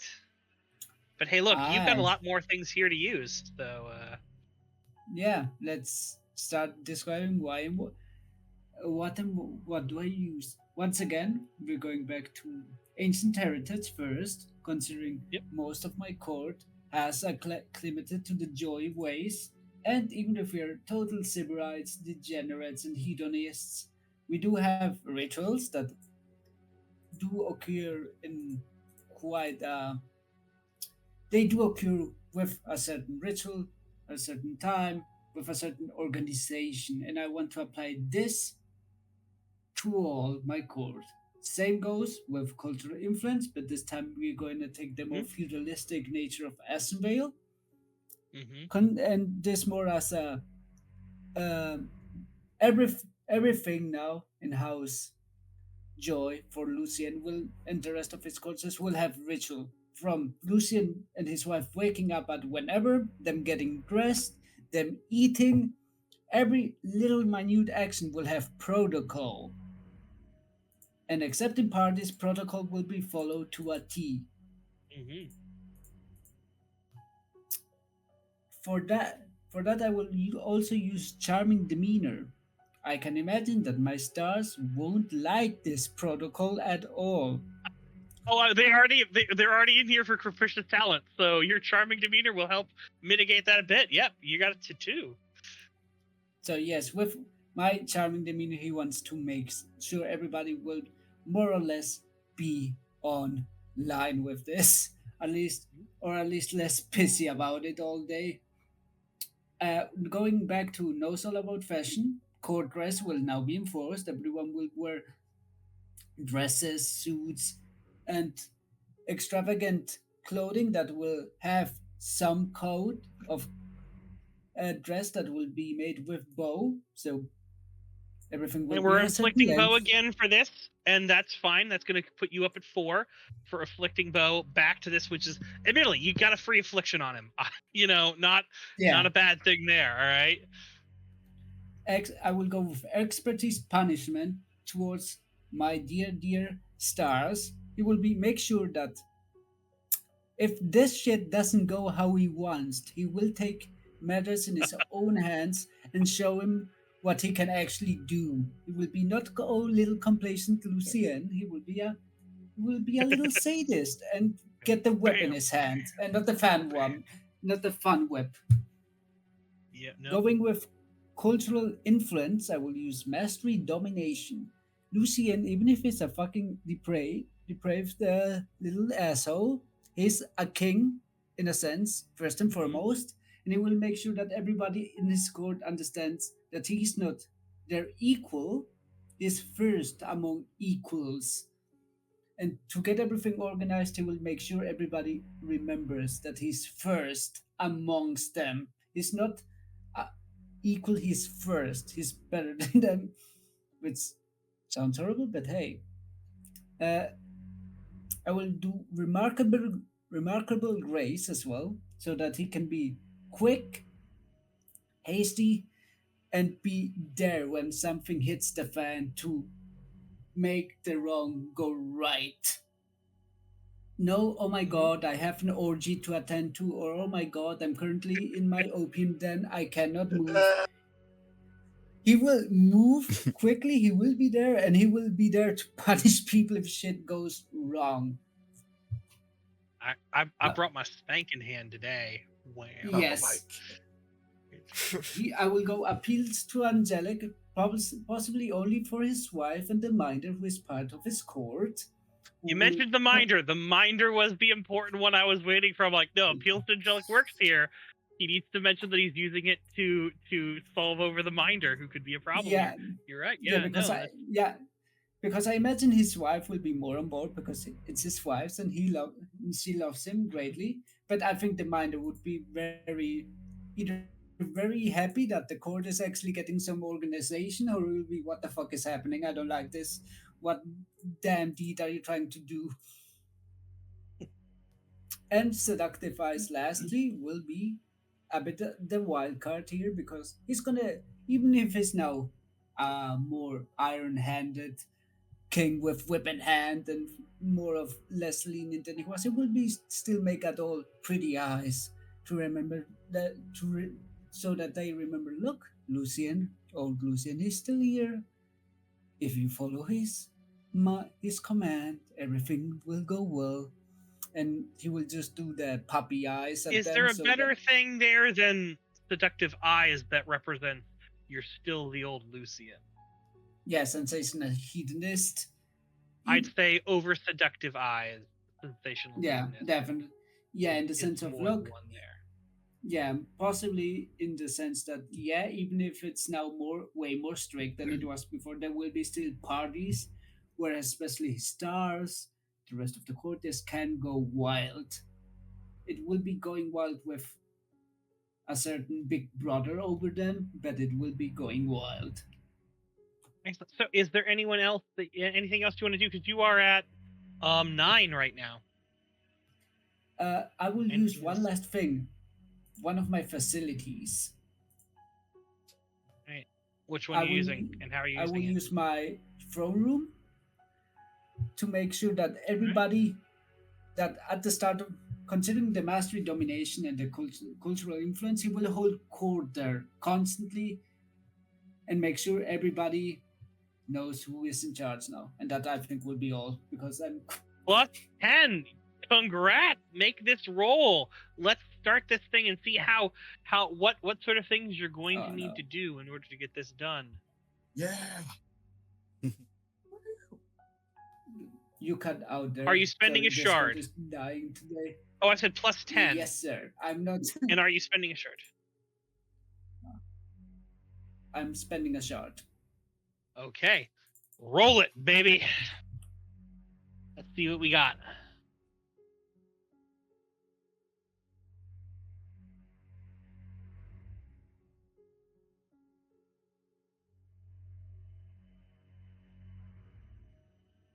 Ooh. That is 4 successes. Yeah. Because That That's four, fine. four the goes up. 4 rolls up, and then because it's 7, so 8, 9, 10. So technically you're at a 5, 6, 6. So 5, 5, 6, 6 is what you got there. That's 4 successes. That is supreme success here. So, here's what I am going to say with this thing here. Your work here in doing all of this stuff is very, very, so very impressive. What you're going to need to do is write out and set up a new code of laws in order here. And this is a thing that you can do just on your spare time. Just write it out there, Yes. say what you want and submit that there for this as what you need to do. So it's not even a thing you need to do in game. Just like take 5 minutes, write out the code of what you want it to be here there, and you'll have solved your RP mechanic for this thing here. Wonderful. This is going to be 6 long for you. We're gonna call that there because let me look at the endeavor track here to see how big it's going to be. But because you've gotten 4, you get something even bigger and greater in your success here, because that's just how it rolls when you get 4 successes in a row. First things first, the endeavor diagram, which is this is going to be a complex thing there. Wait, actually strengthens.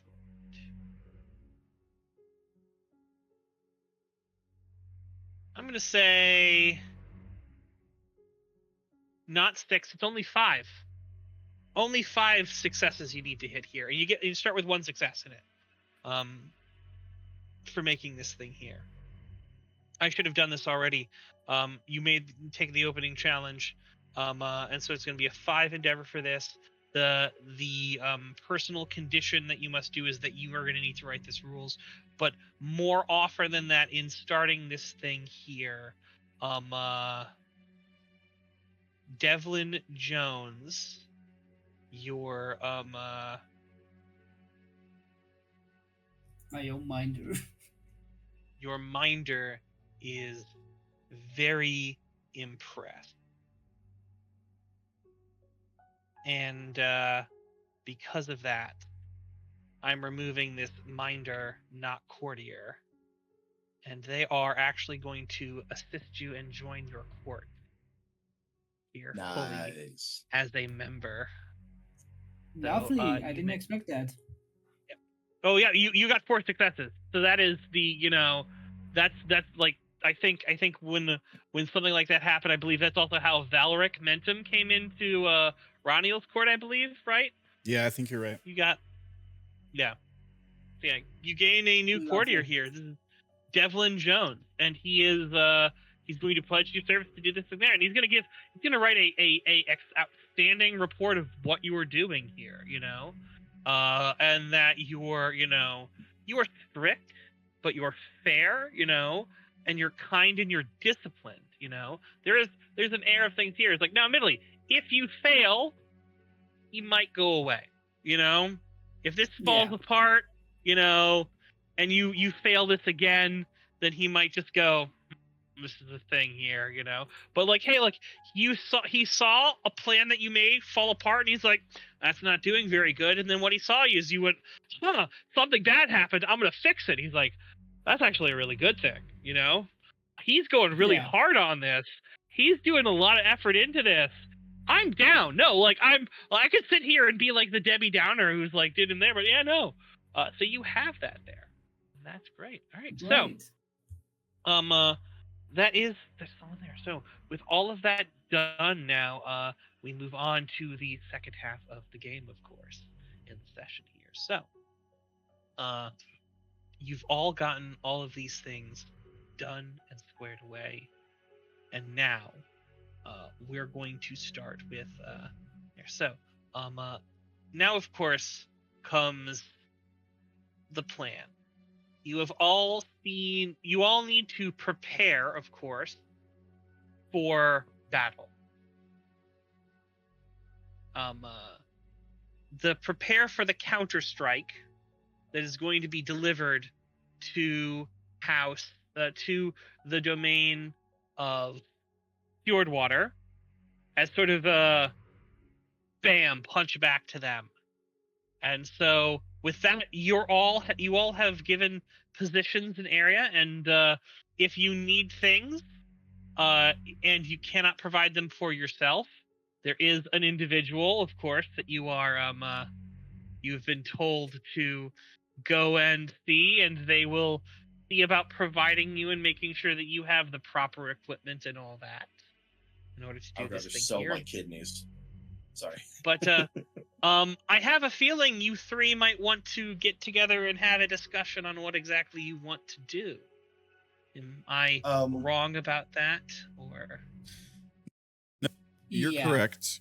You're correct about that. I mean, I'll take the equipment. I mean, maybe I can use it against him later. Oh, you have to define the equipment, and then he has to get it for you, and also ensure that it's not a frivolous expense. He's the Fucking master bean of counter. logistics and core. He's the fucking bean counter. All right. Of course he is, fucking loser. The avenging Look, bean counter. Duke Lucien has to get the angels on side. All right. He's done actually a really good job there, and actually partially getting the angels on side. All right. Like, Hey, you know, good for what I him, did man. was like, well, I have an angelic minder that's what's watching over me. It's like, yeah, but I just did a thing and I impressed that bitch so much they joined my court, you know? I love it. I love it. Right. I plan on over asking for equipment in that case. Like, I'm gonna ask for like a lot more. I'm gonna do the big ask. Okay. Sure. And I'm gonna ask for like here's my strat. I'm kind of also trying to stall him a little bit, but so I'm gonna plan on over asking for stuff that I know he's probably gonna reject, you know, and we're gonna go back and forth on this. Now, what I'd actually like to be trying to get is maybe some, because I know not all my soldiers are gonna be flyers. They're not all angels with wings.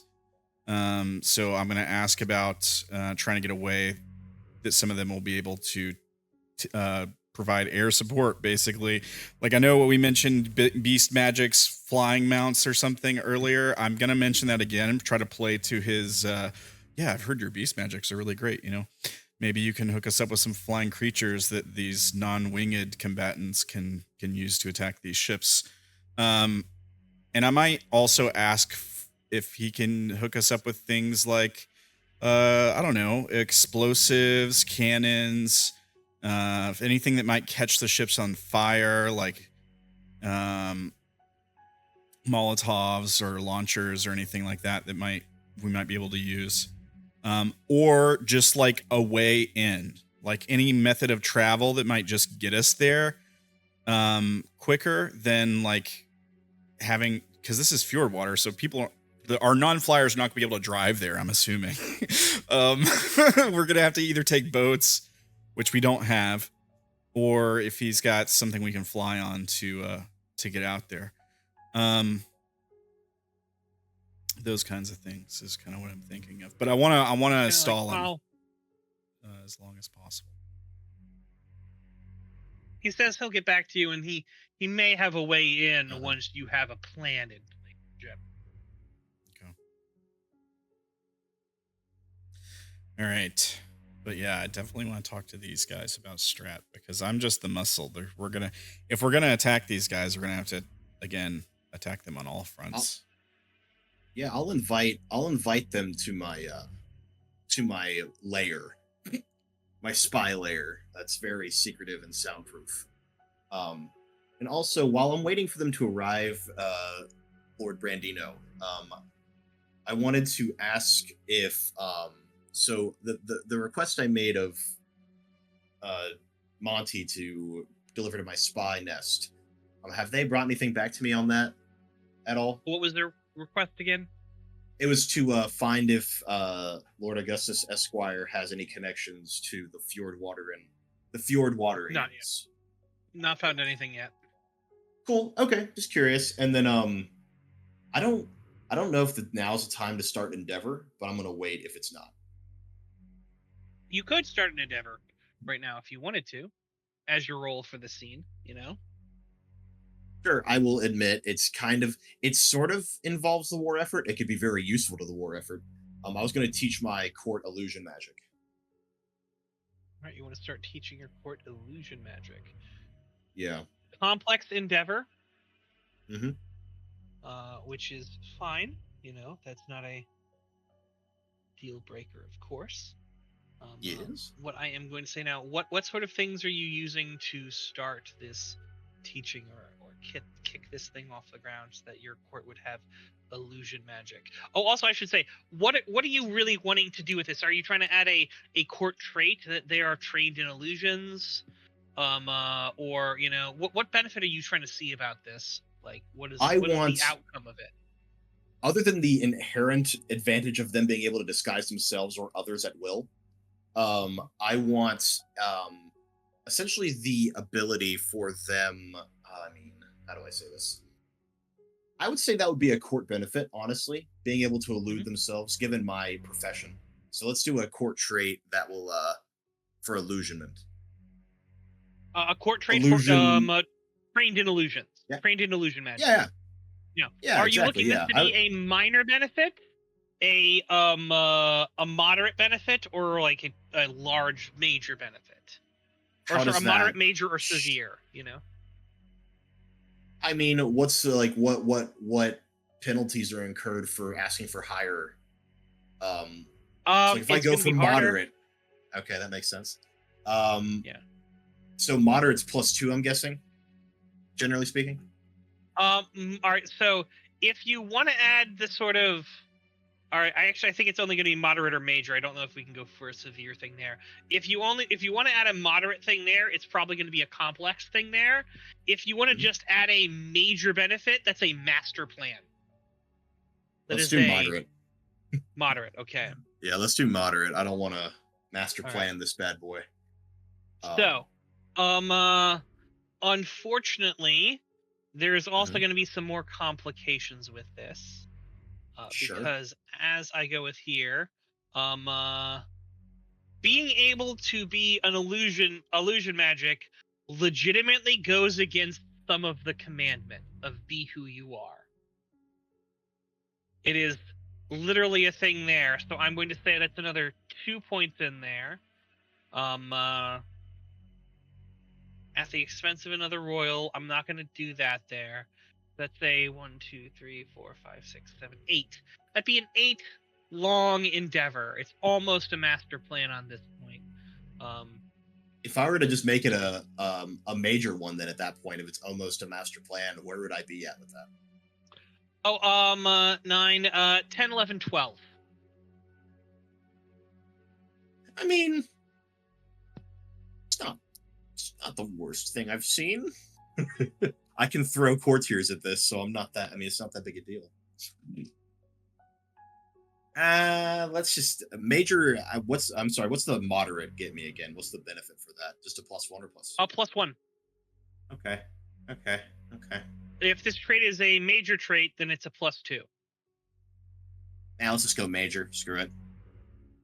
If I'm already high, might as well go for the bread. You know what I mean? All right, 12 is what you're going to need to hit in successes in order to get this done. All right. Mm-hmm. All right. So 12 in successes.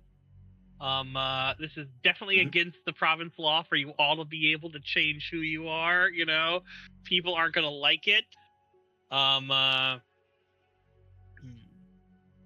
the expense of royals or authority. Ooh, wait. That's not against authority. Come on. I'll never do anything illegal with it. I'm a good boy. I'm going to pump it up to 13 then. I'll never do anything illegal with it. I'm up. It's because admittedly, an expense of royals or authority is +3. So I'm gonna say only expense of a royal +1, 13, because this is gonna be at the expense of a royal.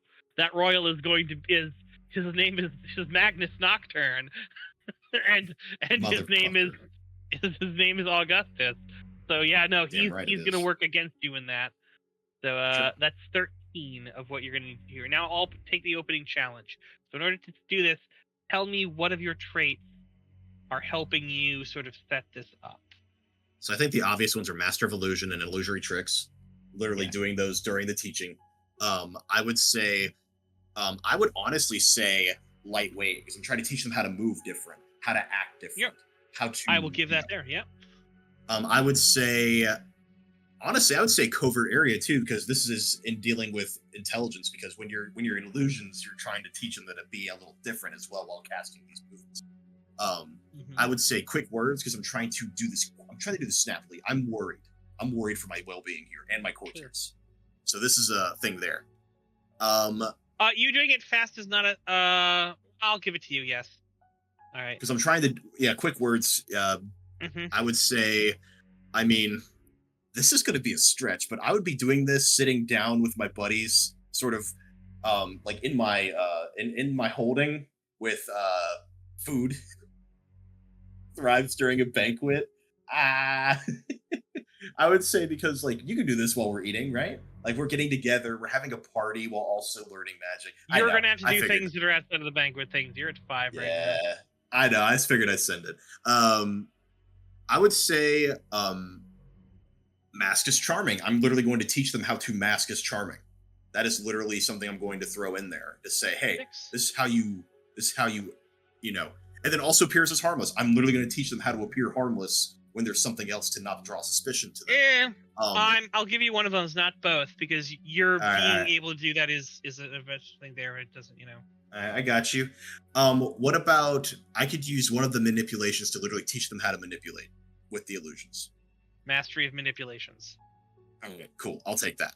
And then when I scroll down to my holding facilities, honestly, I would use the spacious sitting room as a teaching area to show them how to do all this stuff.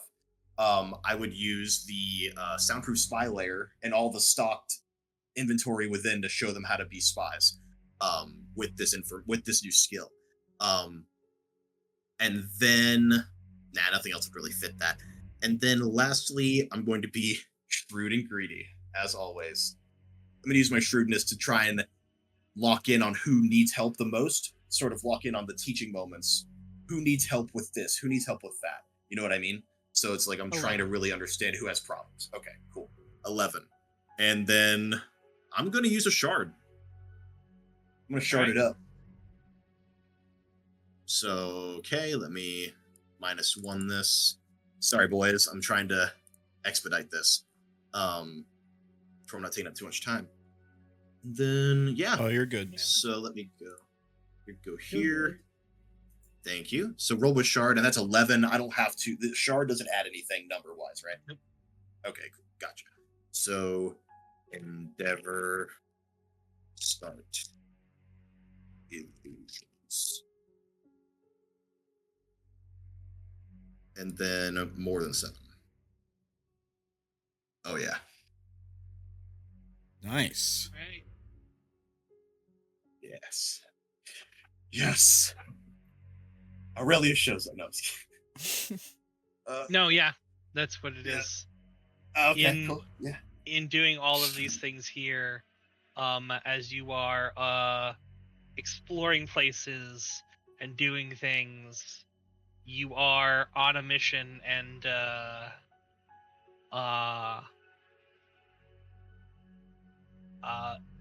once again, as you're doing these things, as you're sort of going in there, you're skulking and following some people, and you follow them into an area. You kind of lose them, but as you're exploring around there, you're sort of looking with your people there as you're, walking into places, and then you see tied up in the back of this place a woman, just sort of chained up.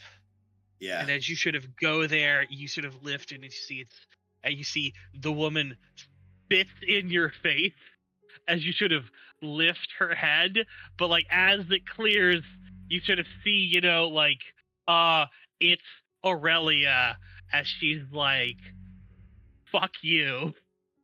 I'll Like, she not sees give me? you anything. No. Oh yeah, okay. You're Yeah, my illusion, illusion. yeah. Yeah, of course. Okay. I smile and like I look around. There's no other bad guys around, right? No, like, Okay. My face will shimmer and it will show my face and I'll say, missed you. and she goes, she hawks up a Lucy, spits at you again. Fair, very fair. We're gonna get you out of here though. I get some of my crew. I get Monty to help me. Like, okay, let's get her out. Yeah. She is fighting you as you're doing this, and she's starting to like scream, but you guys like gag her and like kidnap her back. She's fighting against all of you. You're like, we're rescuers, and she's like, bullshit. You have illusion. Like, No, could be anyone. I'll illusion her to be a sack of potatoes, so that way we're not looking Yeah, suspicious sure. following her through the room. It's a very Yeah. screamy sack of potatoes. you Nothing suspicious carry going her on here, out. folks. But you Love get it, her love it. there as you bring her back to the lair, and it isn't until she sees like Brendan and all these other people she starts going, oh shit, maybe I am actually being cute. She's like, Yes. like, it takes her a couple, like it takes her some time in order to be back up there. In fact, she's still afflicted. All right, I got you. She is. That's fine. She is, because she didn't get back when you did this there. It's gonna take her some time to trust you guys again and be these things. They're not that she doesn't trust you, it's just she doesn't know it's you. She thinks this is all some grand double scheme play. Oh yeah, spy stuff. Yeah. Yeah, but hey, you have her back, all right? Like, Perfect. eventually, when you bring her into when you bring her into the main house, and she's like, okay, this is awkward that they're not taking me to they're taking me directly here, and at one point she's just, maybe it's real. Like, Yeah. they're letting me go and I'm here, and it's like, oh shit, I just once it's done, she's probably gonna come to you and she's gonna be like, Grendall, I am so fucking funny. I spit on you twice and tried to kick you in the balls. No, yeah, I'm don't do it again, but I'm sorry to who. Come, we're gonna have lessons and I'll start giving her lessons. Sure, but no, other than that, you have her there. She needs some time to rest. She needs some time to heal. She was more beaten up than Sidian, because he gave them less information. I see. So she wasn't lying. She was just saying, fuck you. Yeah.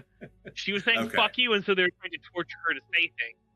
And she wasn't saying anything. Where Sidian would lie. And then sometimes get the crap kicked out of him a little more for it, but he A, was rescued sooner, and B, like, some of the time that he was there he's not being tortured because he'd sold them a lie, and then they'd been like, we went and checked it out, and maybe it checks out, and so he's like, oh, that was okay, all right. They found something else. They bought it, all right, or sometimes they're like, that's fake, and we kick your ass. But yeah, no, you have your courtiers back. Lovely. And how do I start with any successes or failures or none, or how does that go? One success. Out of 13. Okay, cool. Yep, 1 out of 13. Lovely. We're starting off strong, boys. All right, cool. All right, and I'm waiting for my buddies to get here to go over strategy. Sure. So, they're free to bring whoever they want. Yep. So who you bring in as you come to this strategy meeting? Everybody. I'm gonna bring Tyrion, And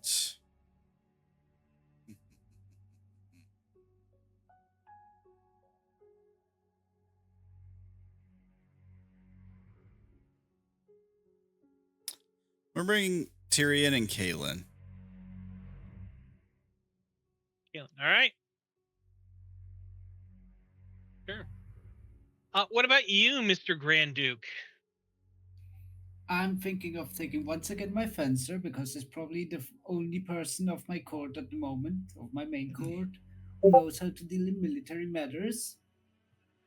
And considering I do need to win over the angelic houses to my favor, I will take Devlin with me because he's an angelic after all. He should know how to help me.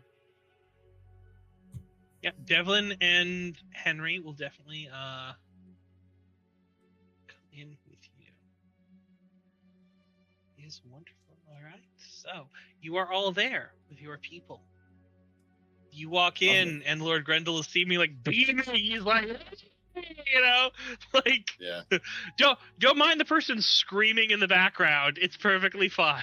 No, it's one of my courtiers. Like, she thinks we've kidnapped her. Don't worry about it. Like, and I do say those things. She is perfectly fine. She thinks she's in a simulation. She's not. We saved her from people who kidnapped her, but she's readjusting. But anyway, to the lair, and I will push the button, and down we go. I bring a servant with wine. so the elevator sinks down into the floor as you guys step out into the cold stone area that he's now built into the floor of the spymaster area. So okay, carry on. You three are here. What are you doing? So, I'm not a military man. My man Monty here, and Monty is sort of hanging out on the side, but I'll say he's more of a fighter, but overall, what do you two think? I can offer some spies to act as scouts, perhaps? Scout out the area before, invasions and such. That could be what I offer for this attack plan. It could be useful. I have soldiers. They're nearly prepared for combat. I suppose this wouldn't be a bad first incursion for them. My concern mainly is getting there. We don't all fly. Not all of my force is winged angels. Yes, sir. Explicitly, Augustus has told you that he can handle that. So, Oh, okay, cool. yeah. All right.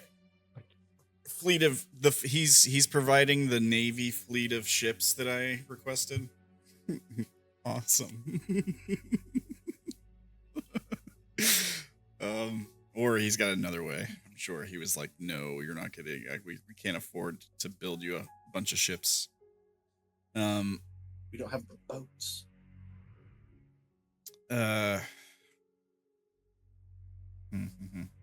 If we can find out where we're attacking, then I suppose I can start to come up with a strategy with the force.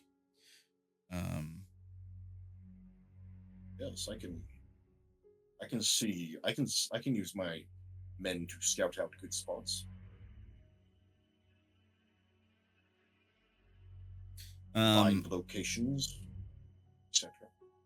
It might be useful to see if we can get people within their ranks or something along those lines, or even just opening a line of communication with them. Perhaps we can talk them into turning themselves in. Although I'm sure that's very hopeful. I mean, I'll flip open my phone and my brother's contact will be sitting there, and I'll say, Always open up with my brother, who is married to a Fjordwaterian. That would be very useful indeed, considering our predicament. Hmm. How are we feeling about this pirate army and what they've the attacks they've carried out against Ironheart? Against Ironheart, it's abhorrent. Against, I'm happy with that part. The thing is, my question would be here, dear friends. How much of Ironheart did actually get under attack from the pirates, and how much was just Magnus's holdings getting wounded? That is a good question. Yeah, remind me, Brandon, but I think the main attack was on Magnus, right? It's Yep. It's just that There were a few other areas that were hit that aren't directly tied to Magnus, which is a curious question. But it looks like most of the force was at the Sky Needle. The Sky Needle was attacked, or Starreach Tower. I'm sorry. maybe we can get some information on the other locations that were hit and motivations behind those attacks. Maybe they are also tied to Magnus in some way, or his allies, or Augustus. But I'm tempted to draw out the wound they've taken to keep it bleeding as long as possible, I stalling agree. them. I was thinking about sneaking in a few spies among the workmen that might be repairing Starreach Tower. I Interesting. was thinking of a similar strategy.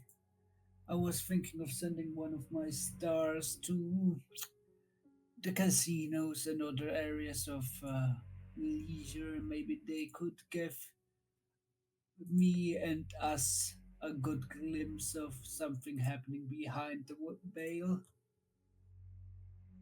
Yes. As a matter of fact, ODM, I'm considering sending a few spies into the workforce of the Starreach Towers repairmen. What would that look like?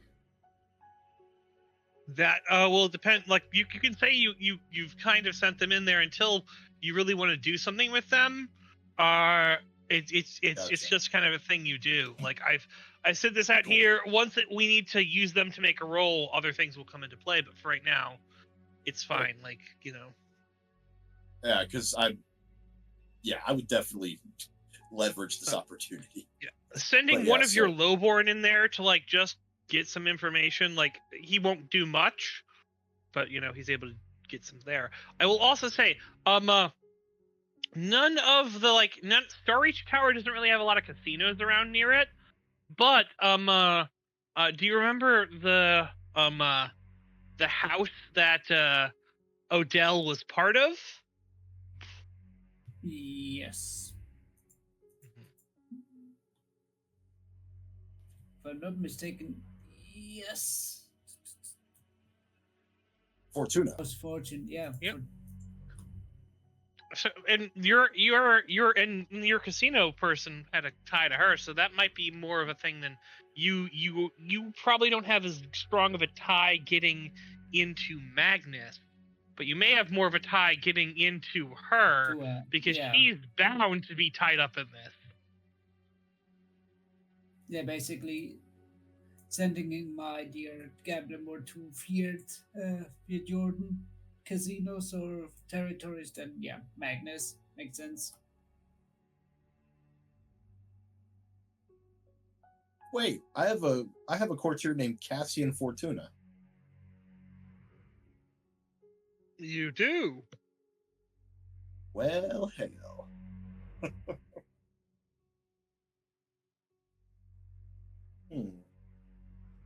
And he also has horns. Right? Intrigue. Yes, he does actually. I'd actually ask Cassian. I'll invite Cassian down here and I'll say, Cassian. Yes, my liege. What is your relations with your family given this new arrangement with, the Fjordwaterians rebelling? Are you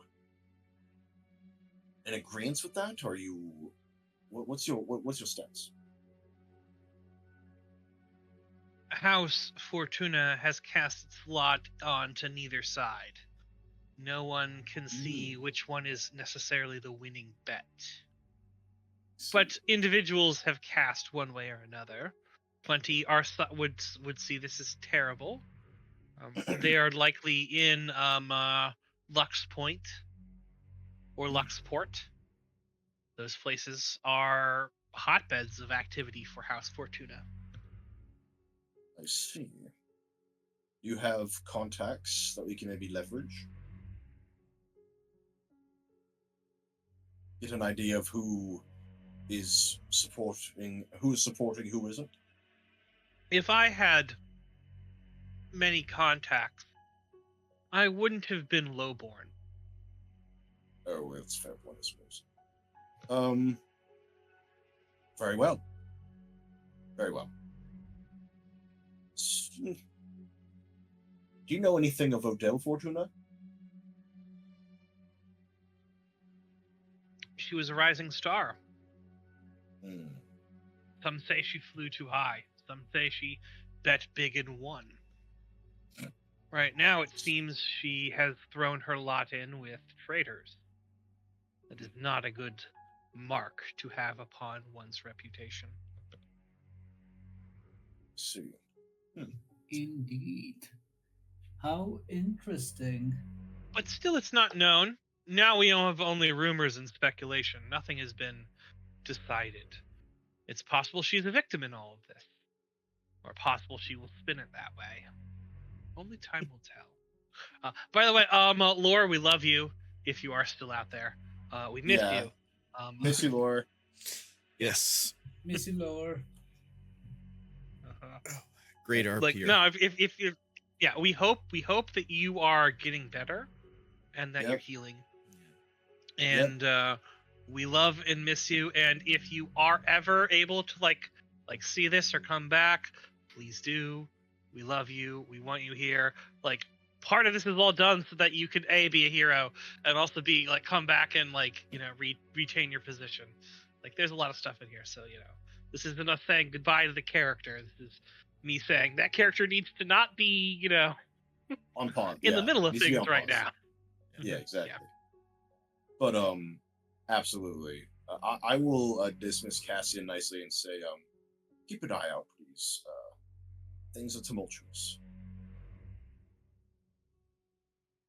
Keep up the good work, Don't I sir. always, sir? Thank you. You very always much. do, my friend. And as he makes his exit, I'll say, so, do we want to leverage connections, or do we want to just focus on aggression?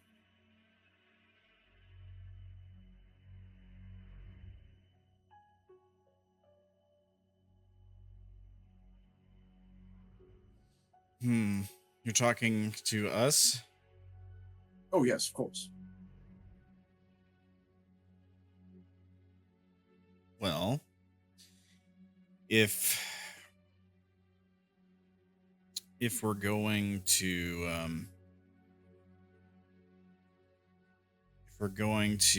come to combat with these pirates, my men are going to focus on aggression. But hopefully we can bring them in without that. Maybe even use them.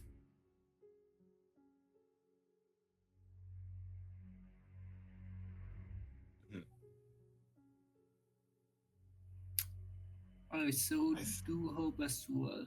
By the way, quick question. How is Devlin looking at all of this while we're talking? Just very calm, very much taking notes. Like Devlin hasn't stopped with the note taking. They're still doing it. Okay, that's good to know. But yeah, Lucien will say it might. While I'm not a commander, will probably make use of any weapons I may be, or try to be a diplomatic attaché if I'm so allowed by dear Lord Magnus to see if we cannot bring Fjordians into submission in a more civilized terms. No need for bloodshedding. I would like that as well, to be honest, but I serve at the courtesy of his lordship, Lord Magnus. The Lady Princepsa has been clear that these people, traitors, are to be made an example of. I'd like to learn more about these other attacks in Ironheart. If innocents were targeted, I'm reluctant to show mercy in that case. And that's very understandable, Ranael. But we should, if we want to keep Fjord lands at our side, we maybe not try to punish them too hard. The leaders, of course, they should be punished if they did wrong by the force of the law. But why not let the men go? They acted probably as all of our men did if we did the same thing under orders, under oath, under loyalty. If we find that the leaders have done wrong, so be it. Skin the leaders, wear their skins, impale them, whatever we wish. But let the men go. Well, what happens to them is not up to us. It is simply our order to bring them in and carry out what is necessary to do so. Indeed, indeed. You speak of innocence, actually. That's a good point. Mr. DM, have my spies reported any, like if I were to ask this question of one of my spy masters, would they tell me that, would they know that if innocents were hampered or killed or heavily Define targeted? innocent. People that do not have bystanders, let's say bystanders, just people that are hanging out on the side of the road, or like were they targeted, were people hit, you know what I What mean? if what if we say that by civilians we mean anyone who is not part of this of our game? Yeah, that works. Yeah, you mentioned earlier that the minor attacks in Ironheart seem to be unrelated to Magnus, and you said it was curious. So that's kind of what what my concern is. Like, were these random attacks on other houses as a distraction, or like what was the motivation? Were these like somehow fronts that were tied to Magnus in some way? Was there any kind of Seems provocation? like a very good question. Yeah, I figure that's something we're gonna have will- to try to learn. Yeah, I have a lot of facts I need to learn. I need to put my spy network on a lot of stuff. I have many knowledges I need to get. I got some people that might be able to get some intel too. I can try to help get a little bit. I got one or two people. I think that would be awesome, like a collab. Yeah.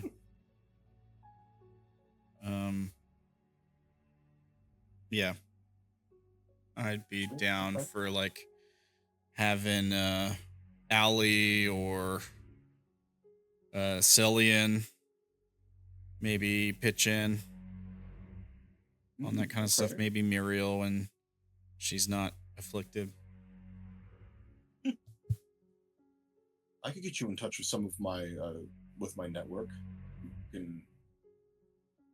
They can work together in a way, methinks. And now that I have my actual spy master back, Aurelia, I can start leveraging that thread when she recovers. Sounds good.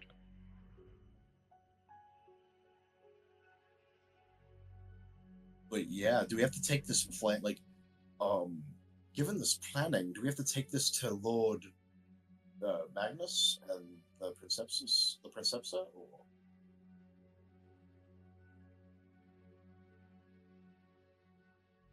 We have been So instructed. who was named in charge of this? Oh, shit.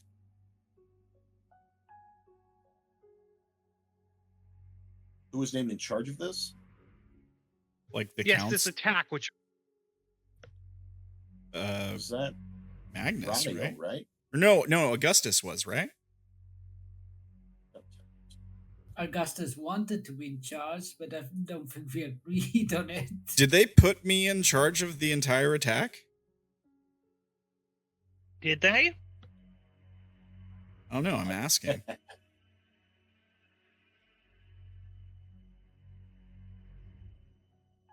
He's not answering the question. None of you remember who was put in charge? Was it not that clear? I know who was in charge of the No, we went and council and stuff, but I wasn't sure who exactly was put in charge of the attack. Probably, I guess me. Was it me? I'm gonna say me. Why would it be you? I don't, either you or Magnus. I mean, it's probably Magnus. Fucker, but... I think Magnus said to report to him when we had a plan, that he had a way in, and to report to him when he had a plan, right? So you said that you were the general, and Grendall was the spymaster. Mhm. Who was in charge? Well, I'm I in guess, charge. What? Who was Why in do you charge? put me in? no, he's saying who was in charge, What's not the- not that Oh, you were who's in charge? not that you were the I was spymaster like- who was in charge. I suppose I was like- if I'm the general, that makes me in charge.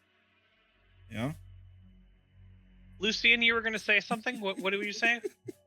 Yeah, that if Grendel is the spy master, and obviously Ranael here is our general, our military man. Lucien is just a diplomat for the Angelic Hosts to get them together for this action.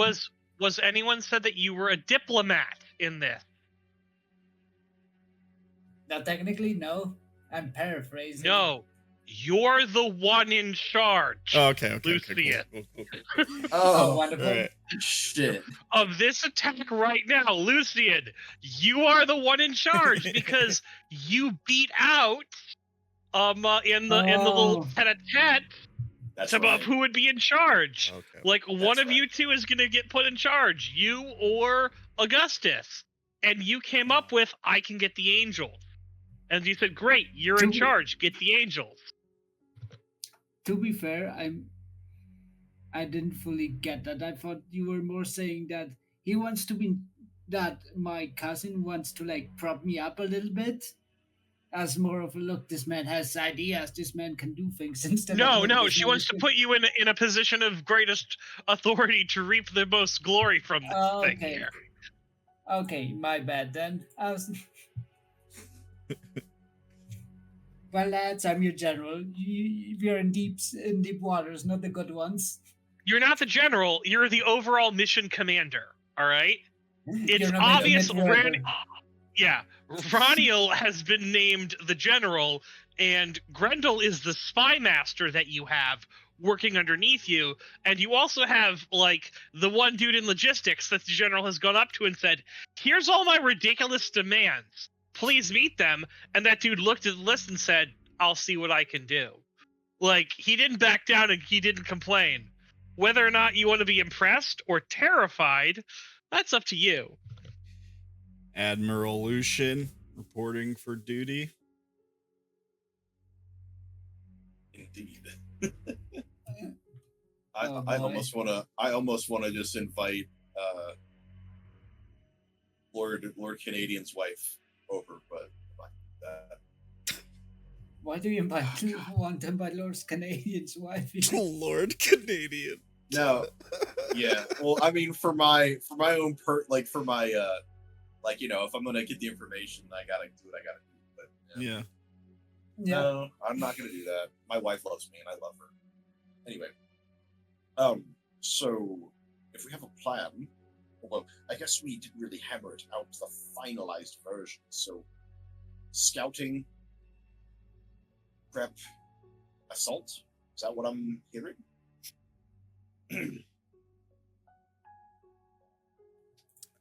And diplomacy, but yes, indeed. Yes, I believe that's where we're at. Yeah. Well, do we need to report this before we start enacting? Because I can start sending some scouts immediately. If you Who'd you want, report can to? go. Oh yes, Lucien. It's up to our permission. our glorious leader Permission. here. I always forget that Magnus is not the center of the universe here. Lucien, may I send those scouts to do our bidding?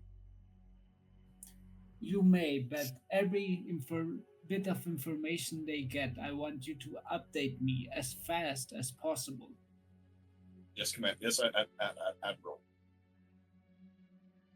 I prefer captain, but so let's go with admiral. Captain Admiral. But good. I will whisper a command. I'll say Montiel, so go send the word. Yeah, I'll get that rolling. I'll get that ball rolling. And I Wonderful. assume in the meantime, I'll be going through the final training stages with my soldiers as we wait to gather intel. Is that right, Captain? Aye, and if you don't mind, Ranael, I will visit your troops. Even if we ourselves are not that chilled and daring and wanting to punish the Fjordlands, if it comes to that, I want to see that the troops are ready, and I will pass inspections.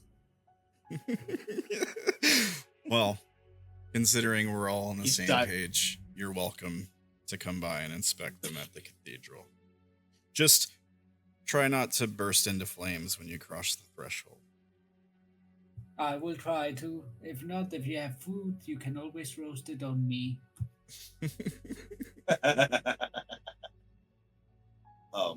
Gentlemen, I will also keep a couple of agents on you in case anything untoward goes down. We are now high members of rank.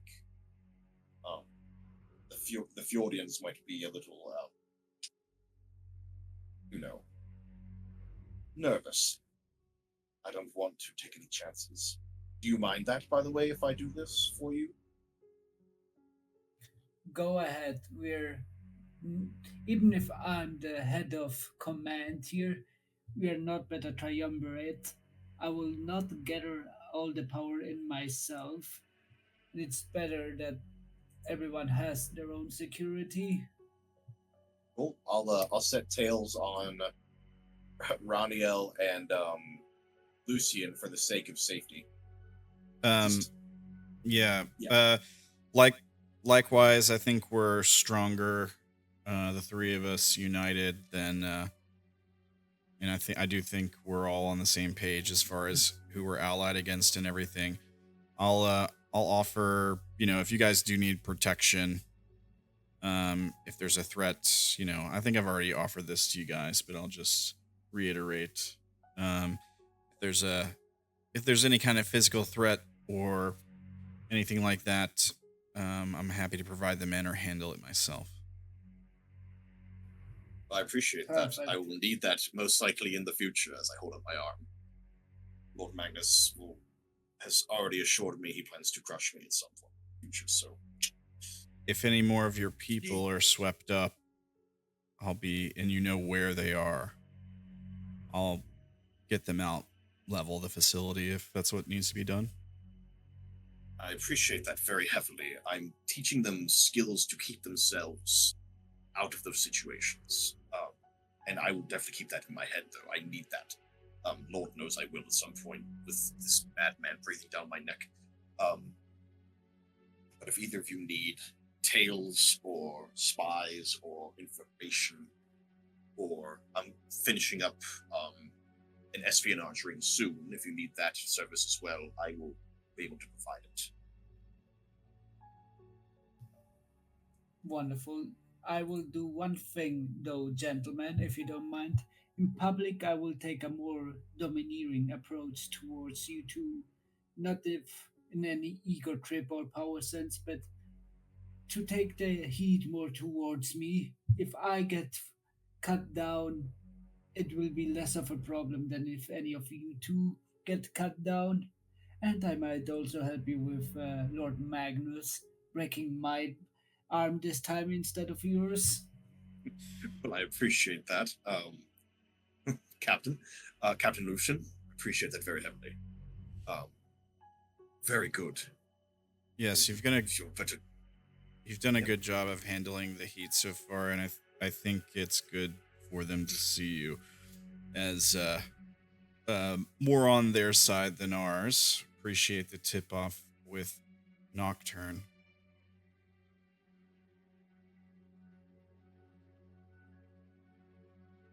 Indeed. Indeed, I will try to protect you two as much as I can while also seeming to be the most delicious and slaving boy to that Magnus. And you see Lucien's face kind of scrunching up as he says that in disgust. Oh yeah. Oh, yeah. Very good, gentlemen. I think we've got a good start here. I believe so. Get Well, ready, friends. The storm is coming. Oh, I feel it all around me. I'm ready. And I'll toast to our council and to Lord Esquire. Long may he reign. To Lord Esquire and to our victory. Indeed. Indeed. Yeah, and then I guess we just kind of hang out for a little while until things happen. I mean, yes. Is there anything else that you guys want to do? Because this is your guys trying to build the plan of what you're going to do for the attack, which is scheduled to go off in a couple days. Like, this is like if you don't have a plan in a couple days, aka next session, like you could be in trouble.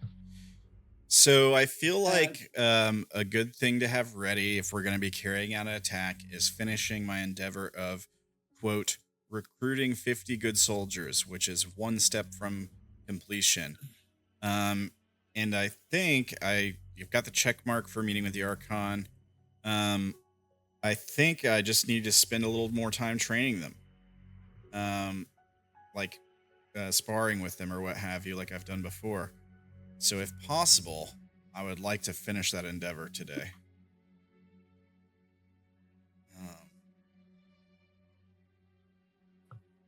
Sure, what was the thing? Sorry, what was the last bit again? My headset that cut out for a bit. So I've got one step to completion on the endeavor for recruiting 50 good soldiers. And I think all I really need to do is spend some time training them. Like right. sparring with them or giving them pointers or what have you. All right, so you're going to train with them in order to try to like get one more mark on this. That makes sense. What traits are you using for it? Heavenly Soldier. Here, let me get my It's highlighter. one. Let me get my highlighter out. My highlighter. Would my dark form alluring aura help with this? Or would I need to switch to my noble form for fighting? You don't have to switch in your noble form for fighting, but that's up to you. Well, yeah, I guess my question is, would this be fighting or training? Where training might be more of a social aspect to it. If this could be considered fighting or protecting someone, then I will burn a shard, switch over to noble just to get the extra point here.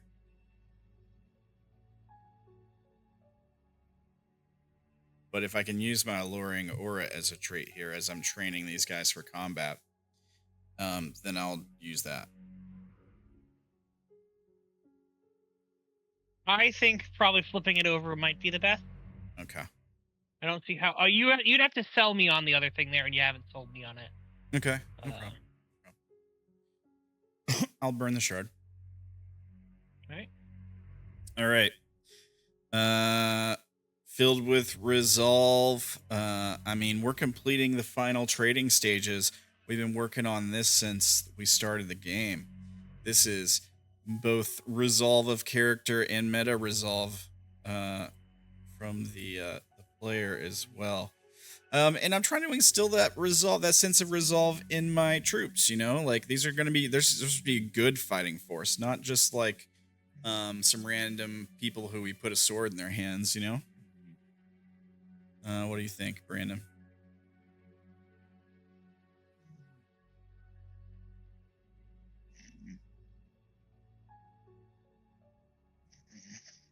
Are you there? Yes, I am. So what was the totals that you were getting there?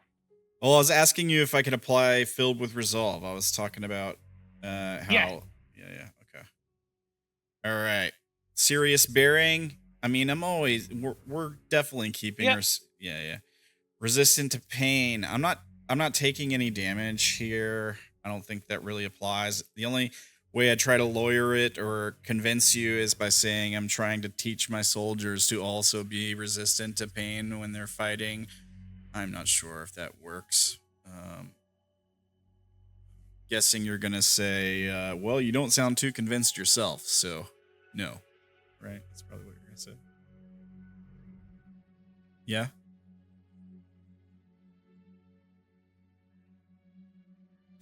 Brandon. Brandon.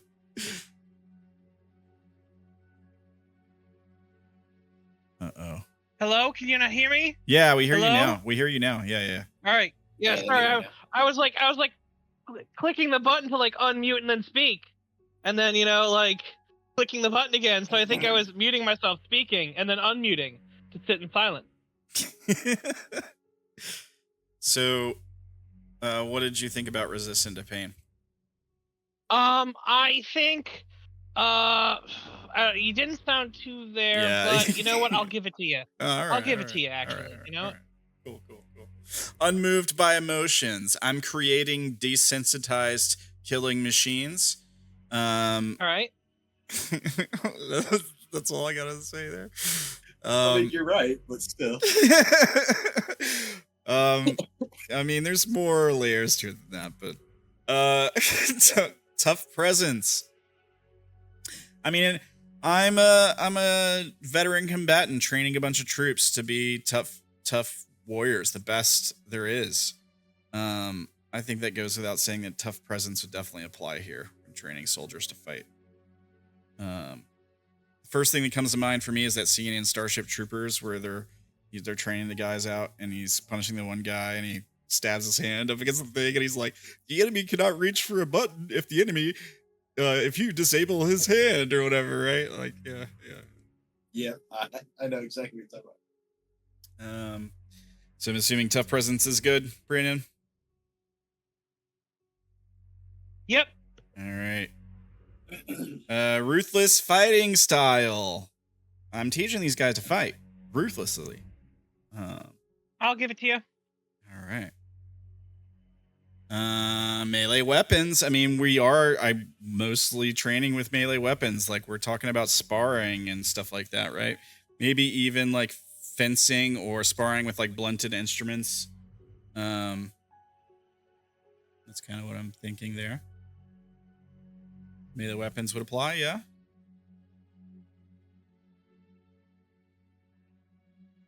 I'm waiting for the confirmation. Yes.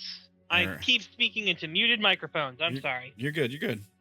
I know you're having some Yeah, technical that's fine. difficulties right now, so I'm patient. You're fine, man. Endurance strengths. I mean, I'm not taking a blow here, but I am trying to teach these guys to be able to endure an actual encounter. An act they Going haven't to say no. Okay, cool. Brings the storm. I introduce you to the storm, my fighting force. Yeah. This is the storm we're bringing. Not yet. Okay, They're not all the right. storm yet. All right. So that puts me at 3, 6, 8, 9 with the calling. I'm gonna tap the big courtyard here facility. That's where we're training, I presume. Can I use that to get me another +1? Sounds good. And let me tap one of my. I just gave Kaylin a chewing out on the front of these soldiers earlier today. I'm gonna tap him and give him an affliction to get another +1. That would put me at 8, 9, 10. You are also distracted, and I believe something else. Browbeaten. So that would reduce it to 8. Yeah. Okay. I'm gonna burn a Your shard. court is. All right. Yeah. My court Your court. loves and supports me, and is productive. Also xenophobic. So we'll call that a wash. All right. So 8, and then I'm rolling with a shard. Wait. No. Wait. 8. Then there was 1 from Noble. That's 9. 1 from the facility. That's 10. 1 from the companion. That's 11. It got reduced by 2. I thought you were at 8. So yeah, you're at 9-ish. It got reduced by 2 to 9 from my afflictions, and then reduced by, and then it was a wash, right? From my court. So is it 9? If that even revolves, then yes, it's a wash. All right. 9 plus shard.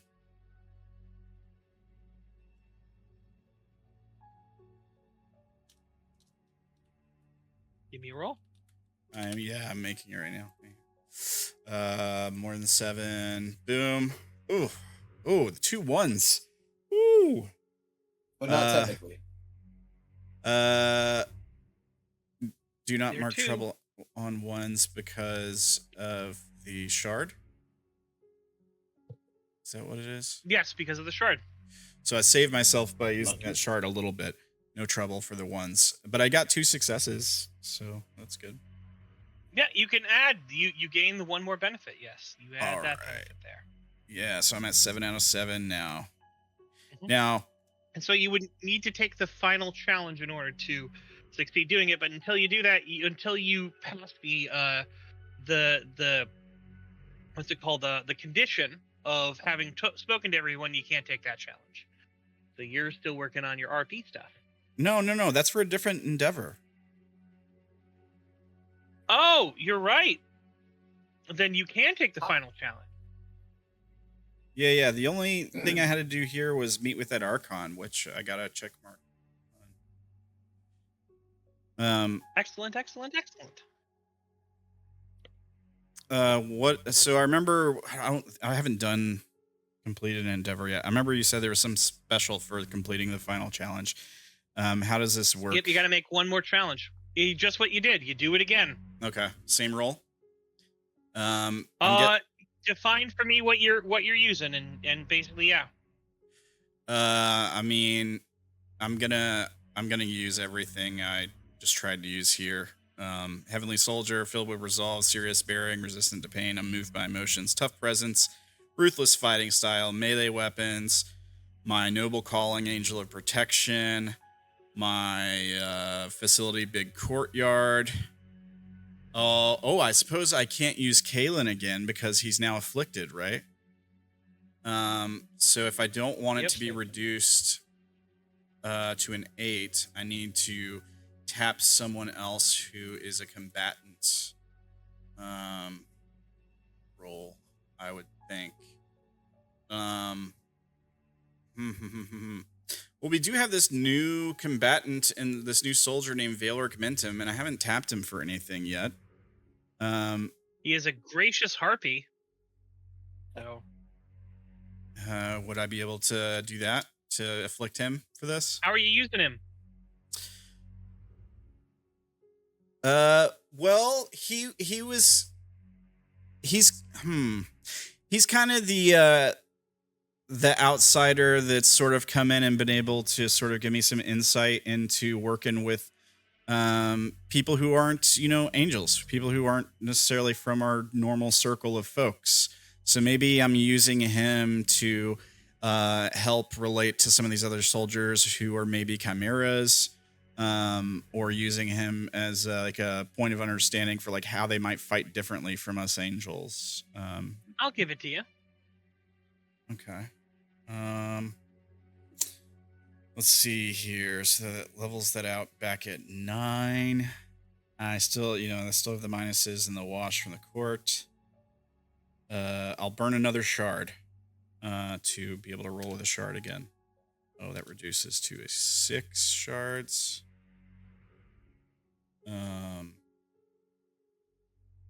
Okay.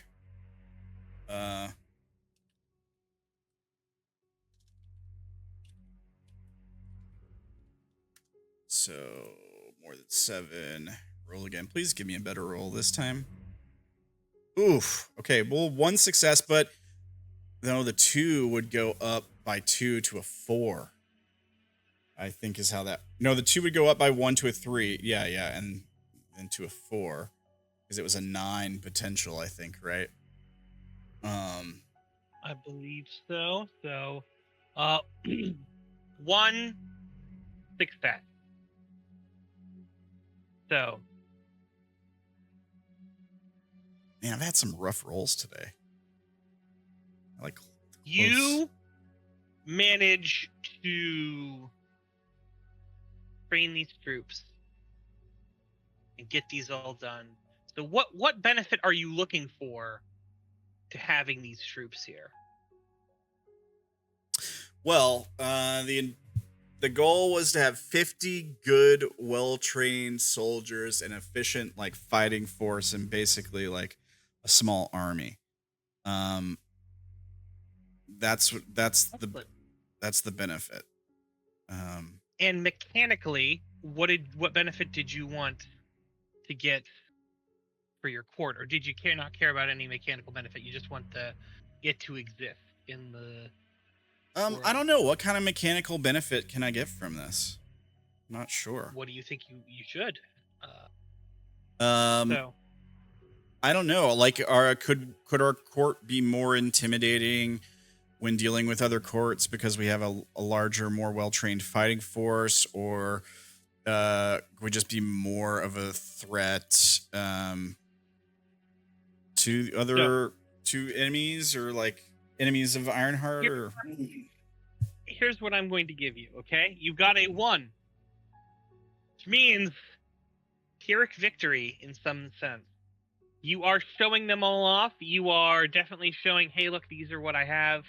You have them all out here, and as you do, you hear a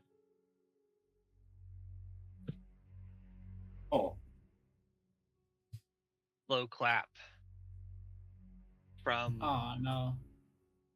this gentleman. Oh, God damn it. Very good. Very well. I see you've trained them perfectly. As he sort of reaches into his breast pocket, he pulls out a roll of paper, and then he hands it over to you. Okay. I open the paper. By order of the Princepsa, these guards, the order you trained, are being transferred to Magnus for his personal defense and use in this time of need. And they order you to start getting ready on producing the next group.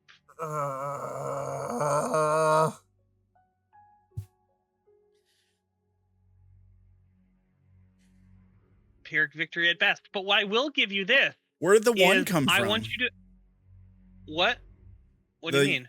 Well, you said I got a 1, so it was a Pyrrhic victory, right? Yes, your 1 success. Oh, okay. I thought you were saying because I rolled a 1.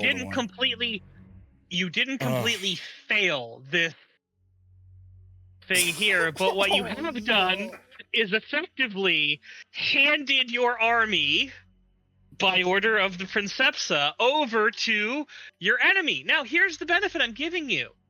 For your court traits, I want you to put combat trained, because all of your people went through goddamn combat training. Yeah, but I don't have them anymore. No, you do. All of your courtiers went through combat training. Lovely. Combat trained added to court traits. All right. Yes. Minor. It's a minor court trait. But it pays the bills. Pays the bills. It's honest. But hey, look, you did what you wanted to do. You prepared the dom. It's great, you know? All prepared. And Lord Magnus will use them wonderfully in this manner, because he's going to personally oversee this. As his, you know, it was his honor that was besmirched, and thus he will use these people to extract the revenge that he needs. You understand that? You're an angel of vengeance.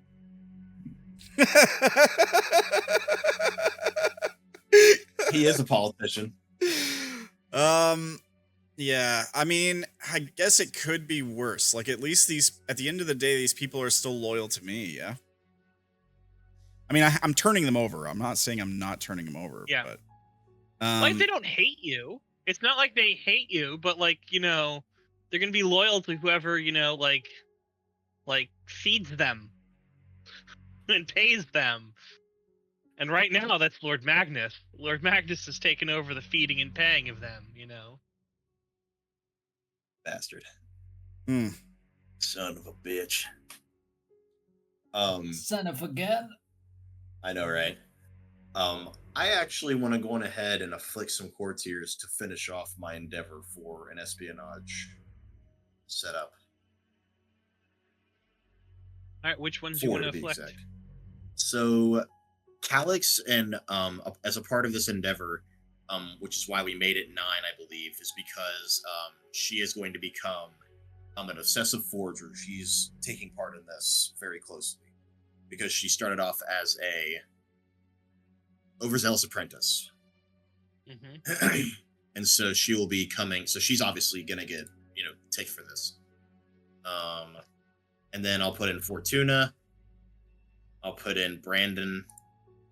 And I'll put in Sidian, as he is now unburdened. Yep. But yeah, so now I'm at 9. Huzzah. Huzzah. Indeed.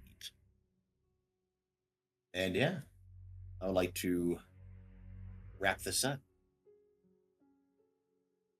Although I need to talk to the Executor of Truth.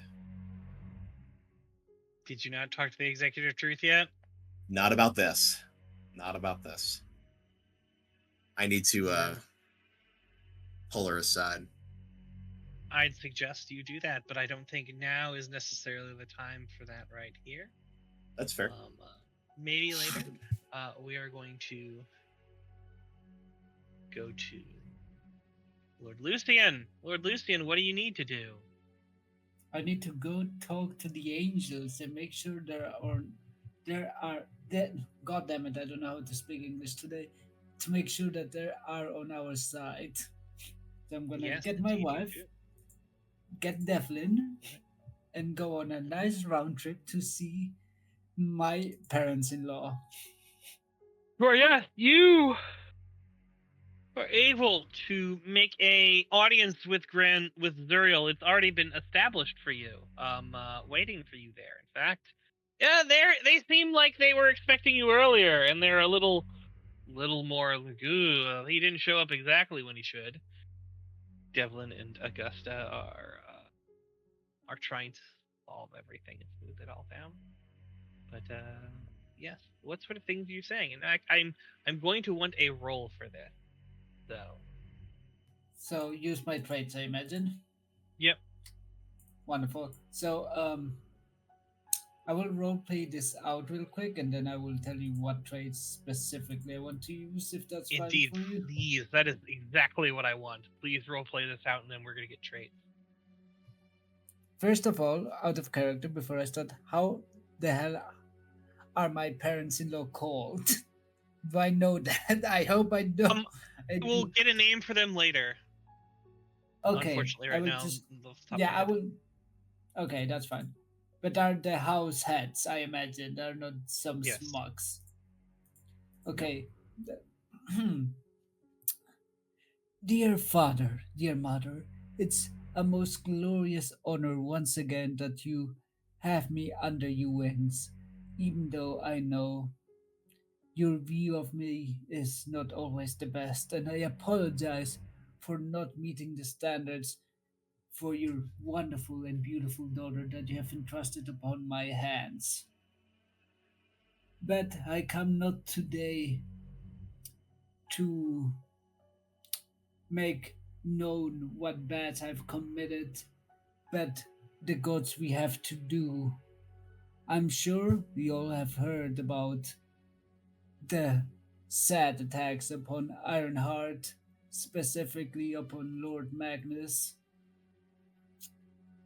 It's a great tragedy that today, in times of the apocalypse, we have to see brother against brother in a fight, and we have to change that.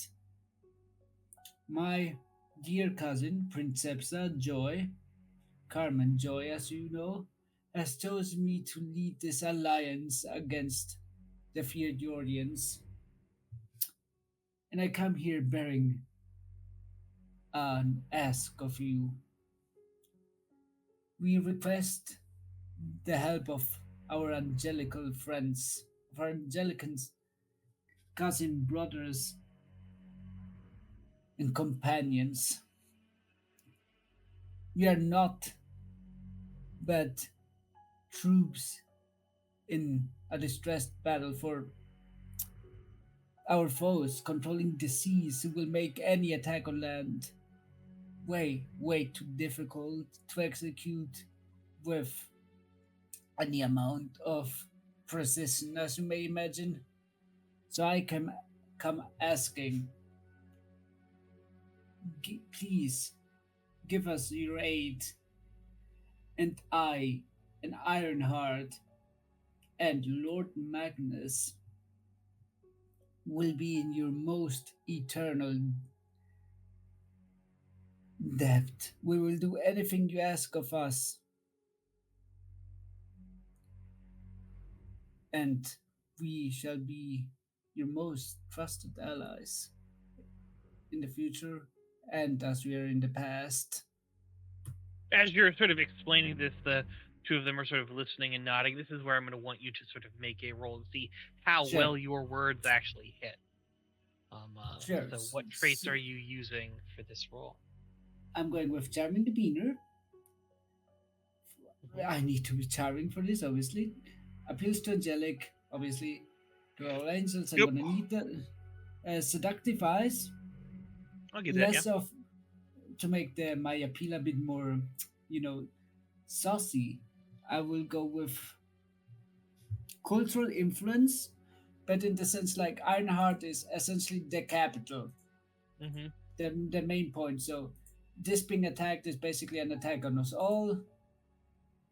I will use also ancient heritage in a sense of saying, look, if Ironheart can be attacked, so can we all. So is it not better to defend our heritage than just to let it die at the hands of? Yeah, playing into it. Yeah. I'm Yeah. from an old family. You're from an old family. We should stick together.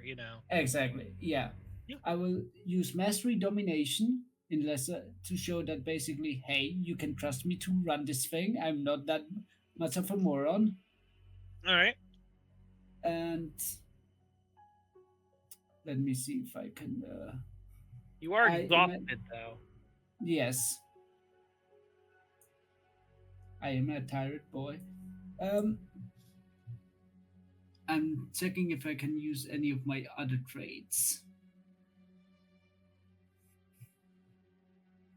I will. Hmm. I'm thinking maybe about expertise punishment, but no, that doesn't actually Don't think work. so. It's gonna fit there. Yeah, I that think was I my. think you're at 5. I think 5 is Yeah, where you're at, unless you can pull other stuff out. no, I think. Oh well, I think I will use something, but I will Are you gonna use your exhaust. wife?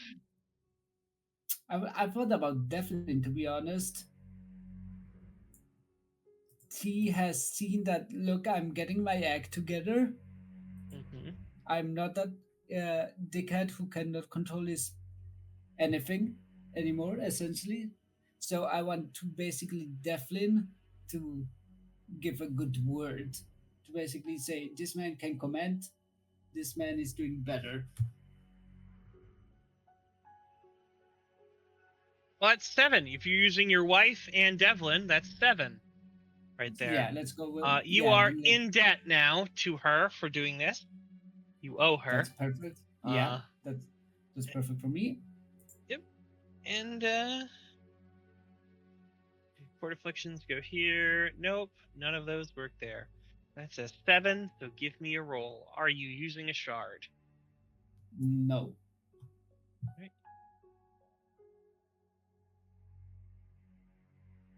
I'm guessing that Angelic Alliance, 2 successes.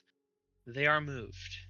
They are moved by your words, and they agree. They will talk to others, and you have the plan, and they trust in you, or they are putting their trust in you. And we'll see whether or not that trust was meant to be done. So, at this point, unless there's something else that anyone really wants to do, I think I'm going to call the session for this evening. I got one quick question. Sure. The Archon of Peace also wanted those men, right? In some way, yeah.